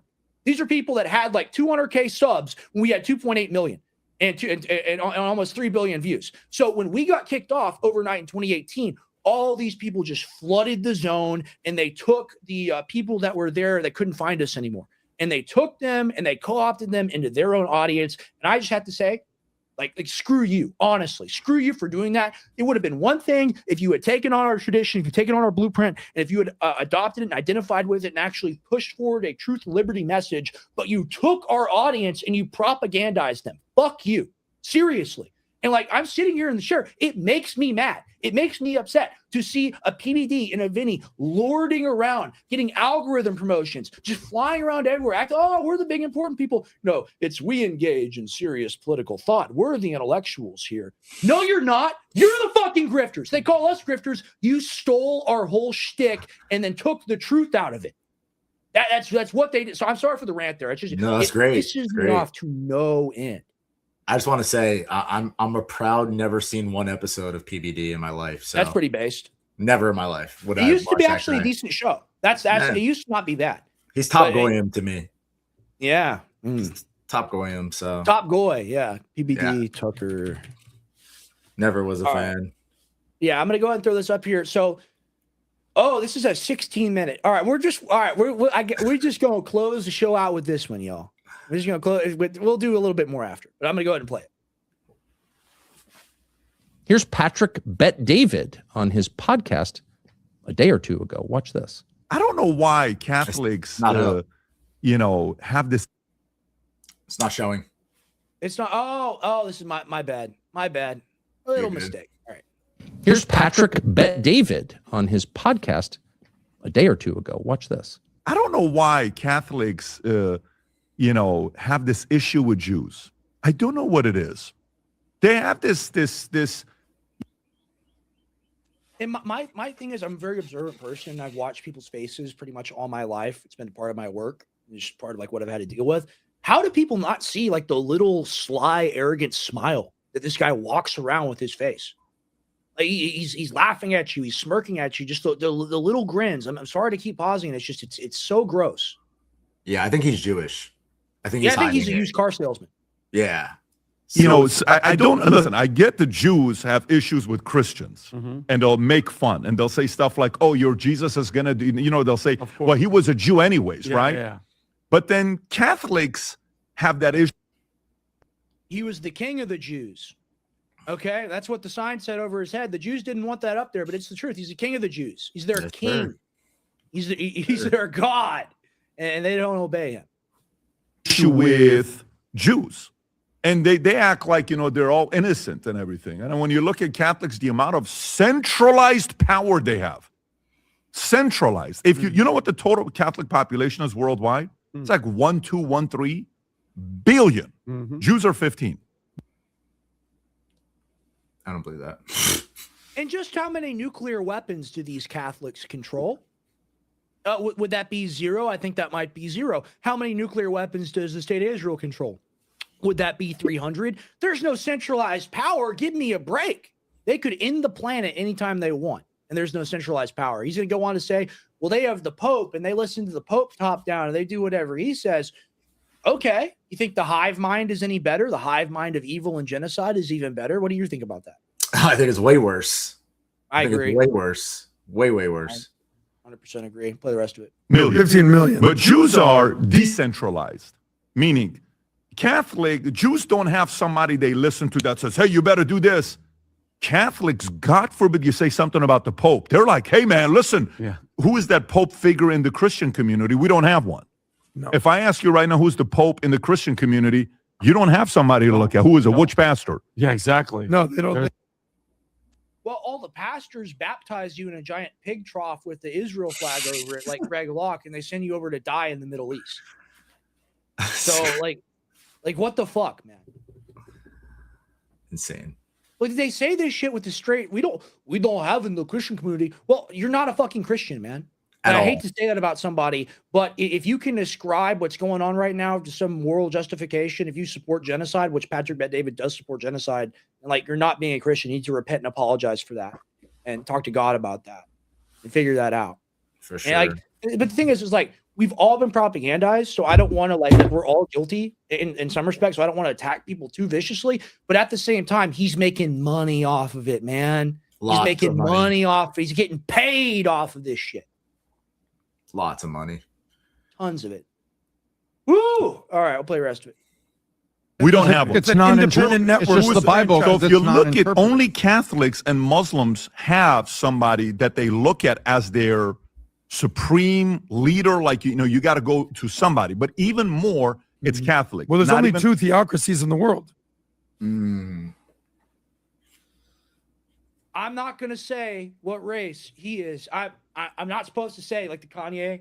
The doctor. The doctor. It was a Jewish doctor. Like he comes in, he's like, but there are only 2 theocracy. There is the Muslim, and then there is the Pope. You don't think Israel's a fucking theocracy? The state that's declared biblical genocide on the Palestinians, that calls them Amalek, the place that wants to blow up the Al-Aqsa Mosque so they can rebuild the third temple and sacrifice the red heifers. That has they have the right by God to use nuclear weapons and create a greater Israel. That's not a theocracy. And the thing is, they sit there and it's like, oh, I wear the suit. I'm the intellectual. I'm in there. I'm sure they're like bossing the crew around, telling the producers what to do, lording over people, talking to the girl at the club about, oh, they run the show. They're all smart. These people wouldn't last 30 seconds with me. I would completely just blend them up and spit them out because they're liars and they don't understand history or they willfully ignore it. How can you say that there are only 2 theocracies? There are very clearly 3. You could say 4 us because we're the golem slave. What do you think? Yeah, I mean, we are the golem slave. They tell us that to our face. And when you have people like this that are the arbiters of truth, and you have a Jew that is literally telling you what as Christians we should be thinking is a serious problem, because if the shoe was on the other foot and we started telling them what Jews should be thinking and what we think about their religion, then we're called anti-Semitic. Well, Adam actually gave the example of, well, you know, America's like my mom and Israel's like my grandma. And, you know, if my mom was going to die or my grandma was going to die, I would choose to keep my mom alive because she's my mom. Well, if you have a loaf of bread and the people aren't going to die, you're going to give your mom half and you're going to give your grandma half. And therein lies the problem. We want to give grandma none. She ain't our grandma. It's just an old lady that commits war crimes. Like, we're not related to her. You might be related to her. That might be your buddy. That might be your friend. Spoiler alert, it's not our family. Get the hell out of our face. Period. Full stop. You see what I'm saying here? Yeah, of course.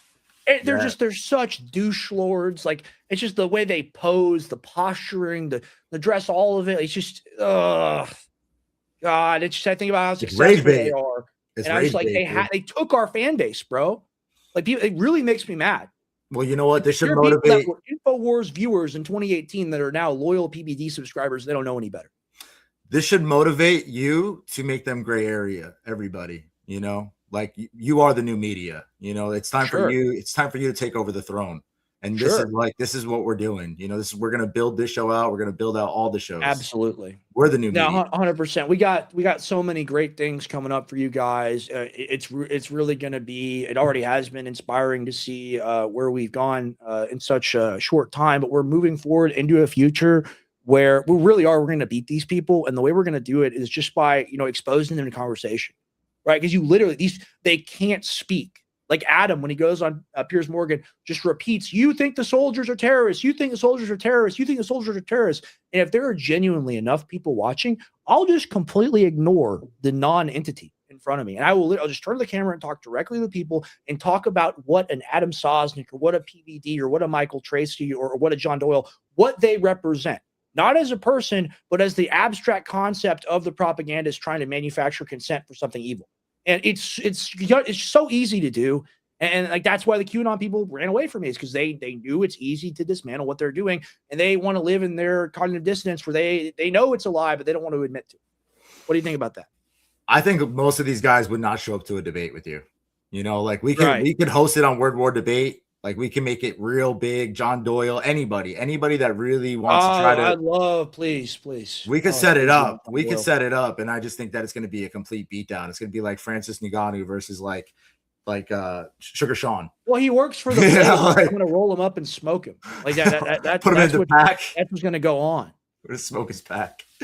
But yeah. I don't want to get away from the video. I'm a bit ADHD, as we all know, but. This is a douchebag. Like, how do you not see? Like, this is the ultimate. Like, we have this joke in my friend group, and we'll be like, oh, like that dude. This is just an Austin thing, right? Because in Austin, there's a lot of like beta male dudes that are kind of like, you know, like trying to get in with the chicks or whatever. We'll go, okay, well, this is the sneaky fucker mating strategy. Yeah. Like, it's, oh, I'm all nice, and it's like a depraved person, like a lunatic or whatever. Like, that's. Oh, I'm Mr. Non-offensive Adam. I'm just a nice guy. Oh, I just hold my fingers up to make a point. You're just act evil. Like, act like Mark Levin. You got to Tucker Carlson. Like, he does act, you know, like he's a little angry parrot. You know, he's a little angry parrot for the system. Just be who you are. Don't be a douche lord, man. Just good grief. Yeah. He's like trying to be like Andrew Tate. It's like, they worship Tate. Yeah, it's not working. They literally worship him, but I'll go ahead and play it. Catholicism, Islam. I'm sorry, the Islamic Republic of Iran. Yep. And the Vatican. Yeah, those are the two major theocracies. So actually, the Vatican is very much like the Nazi Iranian government, the theocratic government, the mullahs. It's all basically the same. They've got the complicated dress. They hate the Jews, as Patrick Bet David just said. Catholics have a problem with the Jews. It's slander. It's an attack on the world's largest and oldest Christian denomination, and it's taking place openly.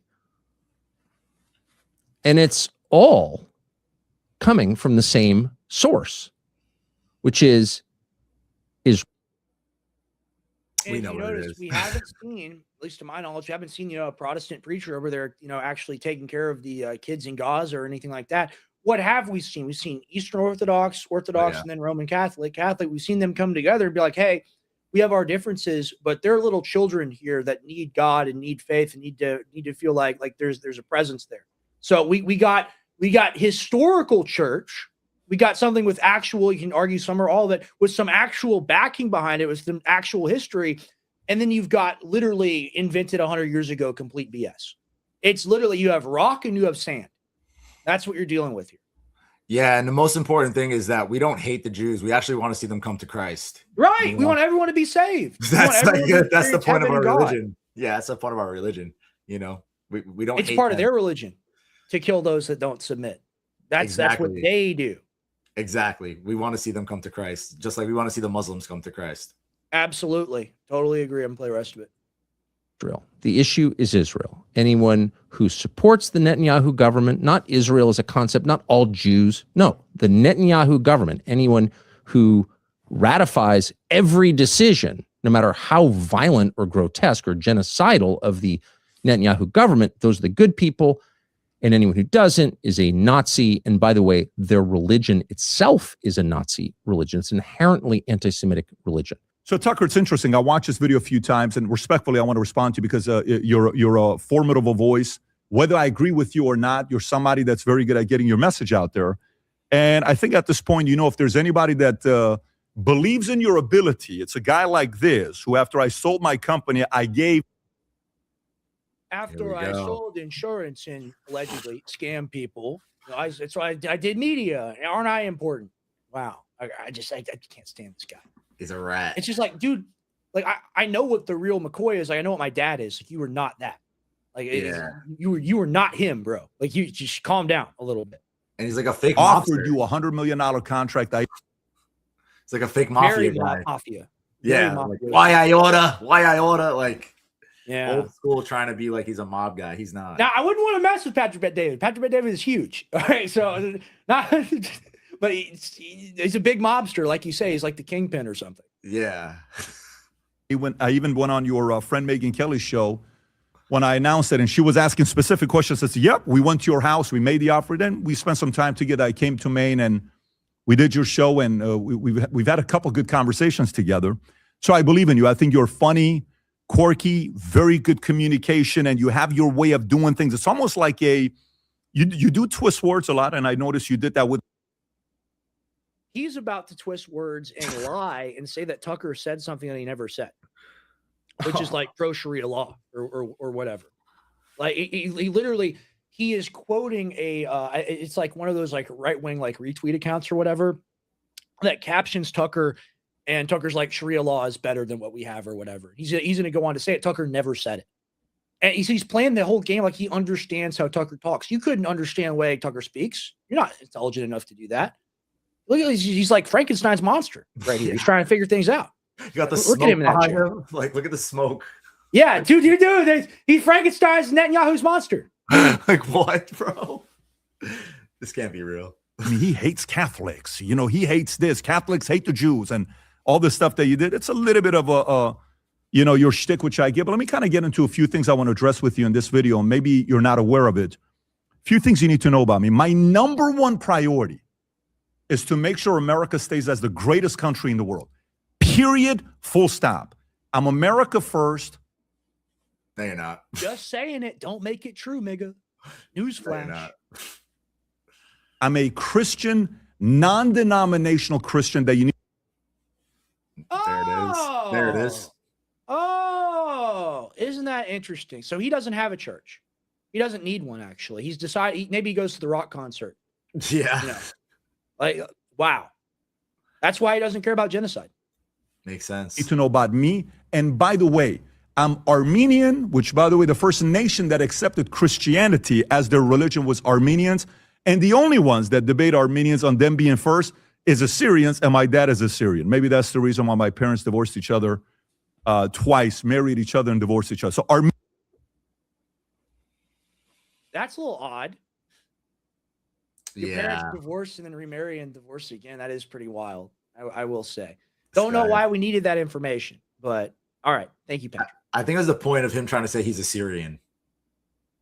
So he has the roots to Christ, basically. You know, Sure. like he's got good hairline, I will say. Yeah, I'm jealous. Some slight recession here, very slight, but I mean he'll keep his hair till he's like 90. So like it's not just a little Norwood there. Because when you're bald, you get like the X-ray vision, like where you can see the matrix code. You can see where people are at with their hair. He's got pretty good hair, I will say. Armenian, Assyrian, Christian America first. I want this thing to be the greatest country in the world. I want capitalism to be common sense for everybody, to realize that if a new person wants to come up and have their dreams become a reality, I want that to be out there. But I wonder if that's where you are today. You were always there for many years until what's happened with you the last couple of years. So let me kind of address. This smoke is super weird. Right? I've like, never what is seen this, that dude? in any studio that I've ever been in. I've never, like maybe we had a fog machine at some point for something like a money bomb, maybe, or like a promotional thing. It's like this dark, brooding room. You're in this black, like Sith Lord chamber. Like this is not fun. I guess So it's like, bad. oh, like we're serious. It's off-putting to me as a media choice. Sorry, we're having fun. You're just picking things apart. Agreed. Wow. Okay. A few things. So you said something a couple weeks ago. You said Sharia law has made Islamic societies more advanced. No, breaking 911. That's literally. And notice he doesn't actually play the clip, even though, and you can see right there, you very clearly have a clip with audio, and he's got a producer, he's got a team of producers, he's got switchers, he's got a whole crew on deck. And notice they're not going to play what Tucker actually said. He's just going to read off a piece of paper because he's too dumb to remember two sentences at the same time and just lie to you completely about what Tucker has said. Like this is defamatory. Like it literally is defamation of character with what he's doing. That's disgusting. Yeah, and that's why Tucker called it slander. It is. It is 1000%. Breaking 911 is Hasbro. Then the West. Huh. It's interesting. Sharia law has made Islamic societies more advanced than the West. It's a pretty bold statement. I mean, it's like He didn't make the statement. You're a fucking liar. Like, I'm sorry to curse all the time, but it's like he's a damned liar. Like, do you not see the sanctimonious D-hole look that he has? I see Jew. I'm going to be honest. I don't know about that. There's got to be some in there. He got the Netanyahu ears. Uh-oh. Could be a Christian. selling Sharia law more than you're selling America. You had a guest on a couple of weeks ago. Your guest said, you know, that capitalism should not be anywhere near Christianity. Christianity is socialism at its core. You almost agreed with them. It's nice to just lie about people and to not play clips of them and not show what they actually said and to just make things up. I mean, that's what you do when you sell insurance, right? You're making things up as well. Like you're making up a fake job to steal money from people and be a middleman. That's what it's just his nature. I guess is what he's used to. Dude, Tucker should sue him. He should. He should absolutely, especially for defamation of character. It is defamation of character. Like a retraction needs to be issued. Actually, you're like, yes, and you almost agreed with them. So, socialism, Christianity at its core. You almost sound like you're supporting maybe a Mamdani in New York, or maybe an Ilhan Omar. You like the Ilhan Omar. You like the Mamdani. You don't support everything that I support, so you're a socialist. It's just like people on the left that are like, if you're not a radical, like hate yourself white person, then you're racist and you're evil, blah, blah, blah. It's identity politics. It's disgusting. It really is, because they lie about what you say. They say it means something else. And they try to punish you for it. Yep. It'd be like being called a libtard, you know, when you're just against the war. Right. Which I get called daily. So that's what he's pulling right now on Tucker. Exactly. It's all they've got anymore is the name calling. Maybe those two will be in your podcast in the next few months. I don't know. I'm trying to see what you're solving for. See, this is when you don't know how to speak English, you can't be properly funny. So these jokes you make, Patrick, they're falling on deaf ears. All right, and your ears are pretty big, so that's pretty shocking. You know, maybe you can hear it yourself. Nobody else can. Nobody else thinks it's funny. Nobody else is laughing. He's bombing. That's why all the smoke's behind him. Just bombing himself. he's in flames. He's flaming. Kind of where I'm at. with my life that most people don't know about, but let me kind of share it with you. For 7.5 years, I worked with Mormons. Guess what? I read everything I could on Mormons, and I realized it's not a denomination for me. I'm not interested. It's not a denomination at all, actually. It's anti-Trinitarian. It's a heresy. It's not Christianity. It's a cult. He's so far removed from our faith, he doesn't even understand that. Yeah, it's Freemasonry. Wow. At the core. Yeah. Oh, okay. So you've picked a denomination where we serve Israel, and that's your real God. So you're like, oh, okay, well, the Mormons, they believe Jesus and Satan are brothers, that we die, we are on planet or whatever. If you're a priest, you become God. That's not for me. I'm more of like a Netanyahu ball washer guy. That's my religion. How do you pick and choose, man? Yep, another Christian Zionist. Yeah. And it's sad. And Tim is in here. Shout out to Truism Tim. I miss old PBD. I do too. And that's what I said earlier. The show was okay in the 2018s. It was actually pretty good. And it's fallen off a cliff because he realized that he could socially climb it by carrying water for the administration. And it's just unacceptable to do. So that's why we call it out. I'm going to play rest. Sure. I watch all the videos you're not supposed to watch. Ask me how many bad experiences I had with Mormons. 0. They're phenomenal people. I work with Seventh-day Adventists, and I learned that on Saturdays, there's Saturday, Sunday, all these different things. Very interesting. Guy named Juan Rivas, big community. Not for me, but guess what? I got along with them. Jews. I notice Jews, when I do business with them, it's very interesting. If you negotiate with them, they're going to be very, very making sure they get. Yeah, pick your words wisely, slave. Like, look at the panic in his eyes. It's so cute. Yo, it's so cute to see the little deer in the headlights. Look, we're gonna watch this again. Holy crap! There's no way. Man. There's no watch way. All the videos you're not supposed to watch. Oh, you brought up business of all things. Ask me how many bad experiences I had with Mormons. Notice Jews, when I do business with them, it's very interesting. If you negotiate with them, they're going to be very, very. Yo. He's terrified. His eyes are like in his little boots. Adam has a gun to his head that we can't see right now. Dude, it's behind the camera. There's literally a gun and the sight on it. It's just the Nikon. It's just recording.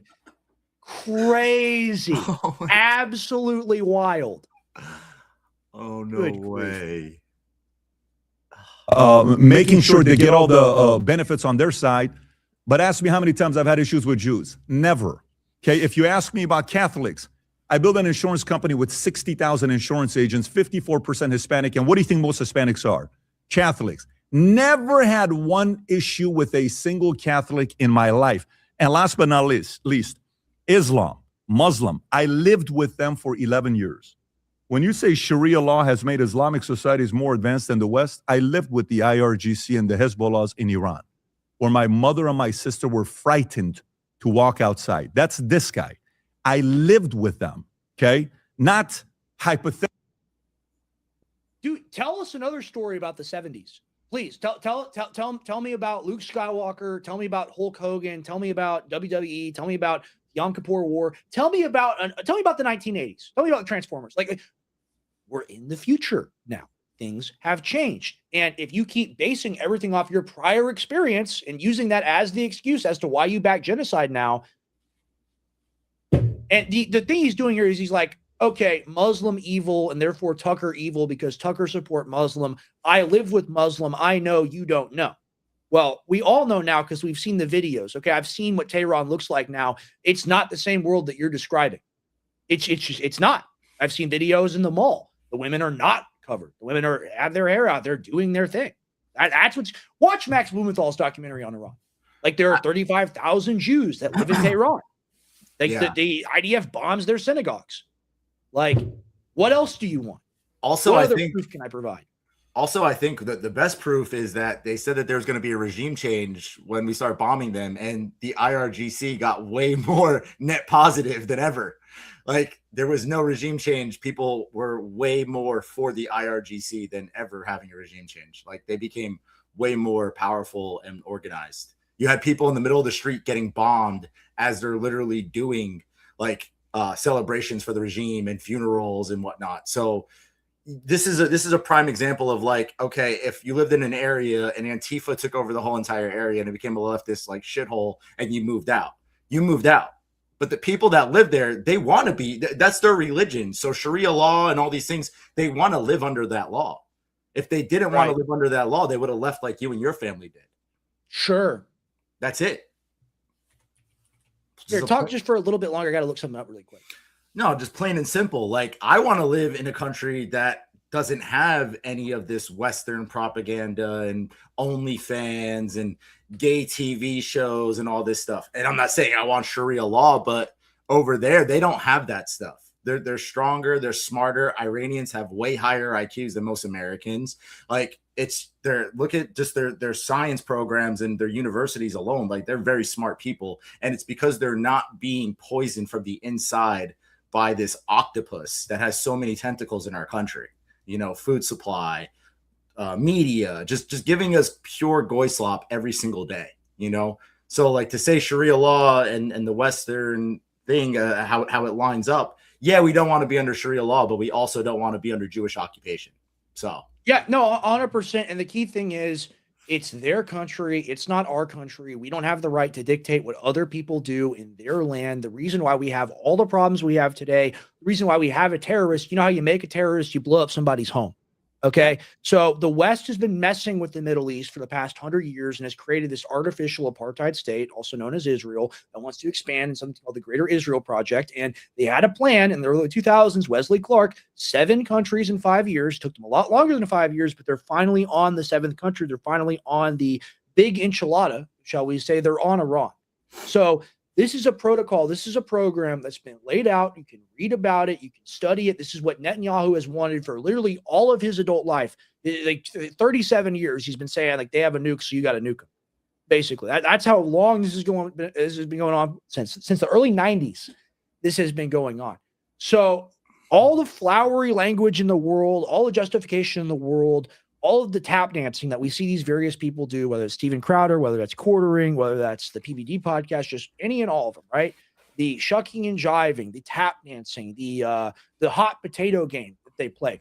It doesn't work because people see you playing it. People see that you're tossing these things around and you're not actually willing to hold on to it for a minute and actually do the deeper dive into what's going on. Because if you were to examine causality, you would see that we're at fault. We're the problem. We're the instigators. We start the fight. Fuck, you don't want to get homeless. You don't want to get hepatitis C from that homeless person. Why are you punching the homeless person in the mouth? Why are you trying to drink the homeless person's blood? Like, just leave the homeless person alone. You don't have to mess with them. They're not going to mess with you if you don't mess with them. The same way it's a rattlesnake, right? You don't want to step on the snake. The snake won't bite you. In fact, the snake even has a rattle to say, leave me alone. Leave me alone. If we think these cultures are so dangerous and evil, leave them alone. We don't want any immigration from these places. We don't want any wars in these places, because when they destabilize, they all come over here anyway. And Netanyahu has said on record, you will take the Palestinians. Yeah. We will not give them land. We will not establish an equitable state. You will take them. And I like the Palestinian people. I stand with the Palestinian people. But the Palestinian people, if they came over here, they'd probably do terror attack. Like, seriously, because what have they lived through? What have they gone through? What when they're 5 years old, you watch your whole family die in a bombing? What are you going to do? Like, seriously. And like, to ask that question, to consider human nature, people will call me immoral for saying something like that. It's the truth. I say free Palestine, but on the other end, if you want 2 million people to come over here that we've bombed and mutilated to death, they're not going to be happy. They're not going to treat us nice. Like, I don't want any of it. Gone. Away from me. For sure. I think, though, that if you actually, like, if people actually talk to Muslim people that aren't proxy agents of the Mossad, they're very, like, peaceful and understanding people. Like, we'll have that guy on, William Ashford. Yeah, no, absolutely. I agree with that. They're very nice people. They don't believe in anything that the Western propaganda has lied about them about. They don't want to kill us. They don't want to do anything like that. That's all just, like you just said. We name one direct attack Iran has done to the American people. 9/11 was set up by Israel. If you want to talk about the USS Liberty, that was done by Israel. And they'll point to the hostage situation. They'll point to the 70s, and I would say it's the 70s. That's my response. I would say that, I'm sorry, that's 40 years ago, 50 years ago. It doesn't matter. I think that was a setup anyway. I think that was a setup anyway too. Like we've killed that whole thing was since a the psyop. 80s, we've killed 38 million people with our sanctions. Yeah. And we call other people terrorists. We wage open economic warfare on anyone that doesn't literally bow down and kiss our boots. Yeah. Yeah. Trying to change countries and trying to go over there and be the bully. We're the bully. Yeah. It's a sad reality, honestly. Bully back down. Bully back down, dude. I used to say that. Bully back down. Yeah. But all right, that's been a phenomenal show. We've covered a lot. We're gonna be back here tomorrow. Gonna do one more round of plugs here for you guys. If you guys are cooking, and I know you guys are all cooking, we got a lot of people cooking here in the chat. If you want to cook with the stuff that's good for you, that doesn't destroy your body, that empowers your body, you want to go to theungovernableproject.com. I cook with this stuff. I love this stuff. I need more. I'm actually out of the cooking tallow now. Need to get more sent to me. Anthony, tell them about it. Yeah, we have some of the best tallow on the market. We use 100% grass-fed, pasture-raised suet tallow. You can cook all your meals in this: steaks, eggs, fish, chicken, you name it. It's going to make your food more savory. It's going to give it a better crunch, a better texture, and it's better for you, right? It has vitamins A, D, and K. You're not actually putting submarine lubricant into your body. You're being nourished by real food. We also have it for skincare. It's bioavailable, so it goes through your pores. It helps with any kind of laceration, any kind of eczema, psoriasis, thousands of testimonials. All of this is made with real raw ingredients. We have a sick deodorant. Just come check us out, www.theungovernable. Well, tell them about the deodorant, because I'm going to pull something else up here, and tell them about the beard oil as well. When does that come out? The beard oil will be out in like the next couple of weeks. We also have another scent coming out with patchouli, vetiver, and vanilla. But our deodorant has some of the best ingredients in there. It's got kaolin clay, shea butter, magnesium, what else? Beeswax. And then we have the 2 scents, which is one is the frankincense and zest, which is once again real orange peels that are being infused into the tallow. And we have a lavender and mint, and they are tough on odor and they are tough on sweat. And you're not putting things like parabens or aluminum or baking soda, things that you don't want in your deodorant. That's going to be hurting you. Our lip balm is also a great option. Look at that. Seed oil destroyer. Yeah. I need one of those. I got you, man. That's awesome. I got you. We love it. Sure. And you can go to The Ungovernable Project for all that phenomenal stuff. We got the merch, got the deodorant, skincare, of course. We got the cooking tallow. I want to remind you guys, 50percentoff.com. I've been selling supplements for 5 years, since 2021. Before that, of course, as a kid working for other people, but I've been in business for myself for 5 years. I've reformulated a lot of the classic InfoWars Life branded products that people were just huge fans of. This has sold hundreds of thousands of units. It's immensely popular, non-habit forming, non-immediately drowsy, but still really good, high quality sleep aid, knockout sleep support. It's got everything people take for sleep separately all together: blue chamomile, melatonin, GABA, L-theanine, magnesium, hops flower extract, valerian root extract. I didn't say that before. Tryptophan. It's literally lemon balm extract. Like, there's so many phenomenal things in this sleep blend, and you get it for $29. I'm going to raise the price by $10 starting next week, but I'm going to lower the subscription price to what it is right now when you buy it at $29.95. You want to get knockout sleep support. It's an absolute bestseller for a reason. I take this almost nightly to sleep. I took another product to sleep, which I'll tell you about shortly, last night, and that gave me an incredible boost as well. But the number one thing is everybody needs sleep support. Everybody needs better energy in the morning. Everyone needs higher sleep quality. Most people, large amount of people, they do take a melatonin. They do take a magnesium. I would say take a chance on me, swap me out, and put me in instead of your whatever sleep blend or sleep formula you're getting at like the grocery store. See if this does a better job for you. I guarantee it's already going to be a better price.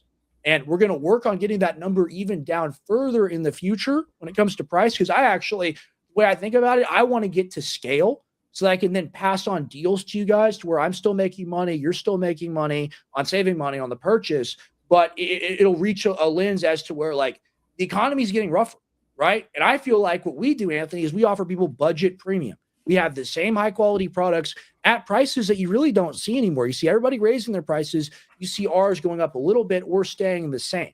And that's how you can really tell we're out here to help people.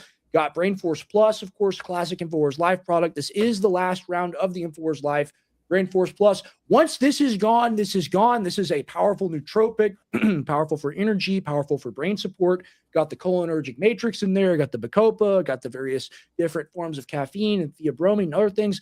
This is an incredible just power in a pill, basically. Brain Force Plus. Got all the phenomenal supplements here. Check everything out on 50percentoff.com. See if there's a deal for you. I guarantee there's something on here you're going to be interested in. Got the Shroom Force stuff as well. We got all the other products on here that you want to check out. I've also got oral care. I've got the toothpaste, Super Blue toothpaste. If you're going to buy toothpaste, you want iodine in your toothpaste, you want fluoride-free toothpaste, you want highest quality, go to 50percentoff.com and consider ordering yourself, a supplement, maybe a tube of toothpaste as well. Save yourself money. Go to 50percentoff.com. I'm going to go ahead and plug this one more time. I've got jonescbd.com, which really just is an incredible store. Super proud of this. This Dreamwave formula is the formula I was talking about. I took this last night. I had to pull an all-nighter in the airport. I was stuck there Friday to Saturday morning, and I didn't get any sleep on the way back that entire day when I was back. So I go to bed for 6 hours and 30 minutes. After taking this product, it literally melts in your mouth. That's how good the blue chamomile in it tastes. And the melatonin sits under your tongue. You get the complete absorption along with the CBD. I'm telling you right now, I feel recovered. I feel great. And a lot of that is thanks to Dreamwave PM Blend. I literally made this so I could take it myself, so my grandma could take it, so you could take it. These are the products my family uses. Talk about Ultra Chill. I designed this for my father. If you want the Alex Jones nootropic stack, you want his two favorite nootropics, which is theobromine and ashwagandha, together in the CBD, CBG high quality base. And here's the thing. People selling you CBD alone will charge you $60. I've got 200 milligram 4-to-1 extract, water soluble ashwagandha extract in here. And I've also got the theobromine, the smooth jitter-free stimulant cacao flavonoid. I mean, literally, you take this stuff, you're going to go to the moon and you're going to be on a rocket ship. And I want to plug this really quick. I was talking about it. I want to let you know. There's also shroomforce.com. So what is shroomforce.com? Shroomforce.com is my answer to the supplement industry's garbage. What the supplement industry does is they'll throw you a mushroom coffee or throw you a greens powder blend. And they'll say, oh, it's amazing. It's got 5 different adaptogens in it. It's incredible. Oh, the vitamins, it's so amazing. That'll be $80, sir. And in reality, they're giving you 50 milligrams, 100 milligrams, 200 milligrams of some BS bunk garbage just because they have it in the formula. They're like, oh, nominally we put this in there. We have proprietary blend or we have the product studied, branded. We can get away with it. We get a pass on that. No, screw that. I actually sell efficacious products that match the doses used in the studies. So for example, to get the actual VO2 raising effects, the energy effects, the exercise effects, the ATP effects, the mitochondrial health benefits, you have to take a gram or half a gram of cordyceps mushroom a day. So what did I do? I gave you a means to get a 2-month supply at a moderate dose or a one month supply at a high dose. It's a 60 count capsule bag. All right. And you take this and you get it for $30. I said $50. $50, that's crazy. You get this for $30 and bundle more and save. You get 2 of them for like $50, which is like an absolutely insane deal. Anthony, you've been taking this product. Tell them about the Ultimate Cordyceps. Oh, I love it. I am a huge supporter of Shroom Force. The Ultimate Cordyceps are like you're firing on every cylinder, like mentally, physically. I take it for jiu-jitsu. I take it in the gym. I also take it with the lion's mane. It's like a superhuman stack for your mind. It's crazy.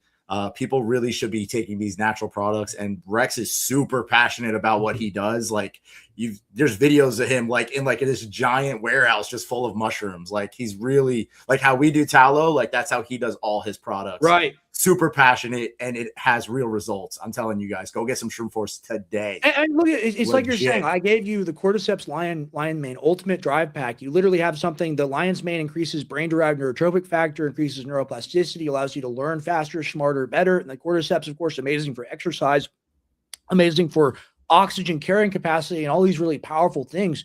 You're literally getting like the tip-top best supplement combination possible for $60. It's the best deal around. This is a 2-month supply of both products. Yeah. Like this is a phenomenal gift for somebody. It's a phenomenal gift for yourself, a gift for a family member, someone that's trying to make like a lifestyle change, trying to get back in shape. I mean, I can't think of a better blend to give somebody the Ultimate Drive Pack. For sure. For sure. I got the other ones too. I got to take them. I want to try them all. Yeah, we got it. My favorite is the golden root, because the golden root is actually a Viking adaptogen. It's also called Arctic root. This is the thing they chew on in the boats. It modulates neurotransmitters like dopamine, norepinephrine, serotonin. It also helps boost like antioxidant properties in the body as well. Super powerful at that, and is also very good for the brain. So this is another one to consider taking. Got to get your report on this. It's also very good for exercise. Subjectively, less than the cordyceps, which like lets you do more. This makes it more enjoyable. Okay, so I'll try it. Very interesting stack to take this with the cordyceps, in my opinion. This is also another one of those things that raises the lowers the cortisol and therefore raises your testosterone, because cortisol and testosterone, they come from the same master source, which is cholesterol, right? Oh, wow. That's what some of these adaptogens do, is they kind of turn the pipe away from the bad to the good. That's why like everyone knows about ashwagandha, right? That's why everyone's aware of that, because that's the property of it. That's what it does. So just to recap, we got shroomforce.com, we've got jonescbd.com, and we got 50percentoff.com. We've also got bluevitality.com. I sell methylene blue. I might as well just throw that up here really quick. You know what? We're fine. I want to let you plug. No, you're good. You're good. We got the Ungovernable Project here. I highly encourage everybody, try a jar of the cooking tallow, try a jar of the lotion or skincare product. I guarantee you're going to love it. Thank you so much, Anthony. For sure. Thank you for having me, brother. Have a good day. 100%, dude. We'll be here tomorrow as well.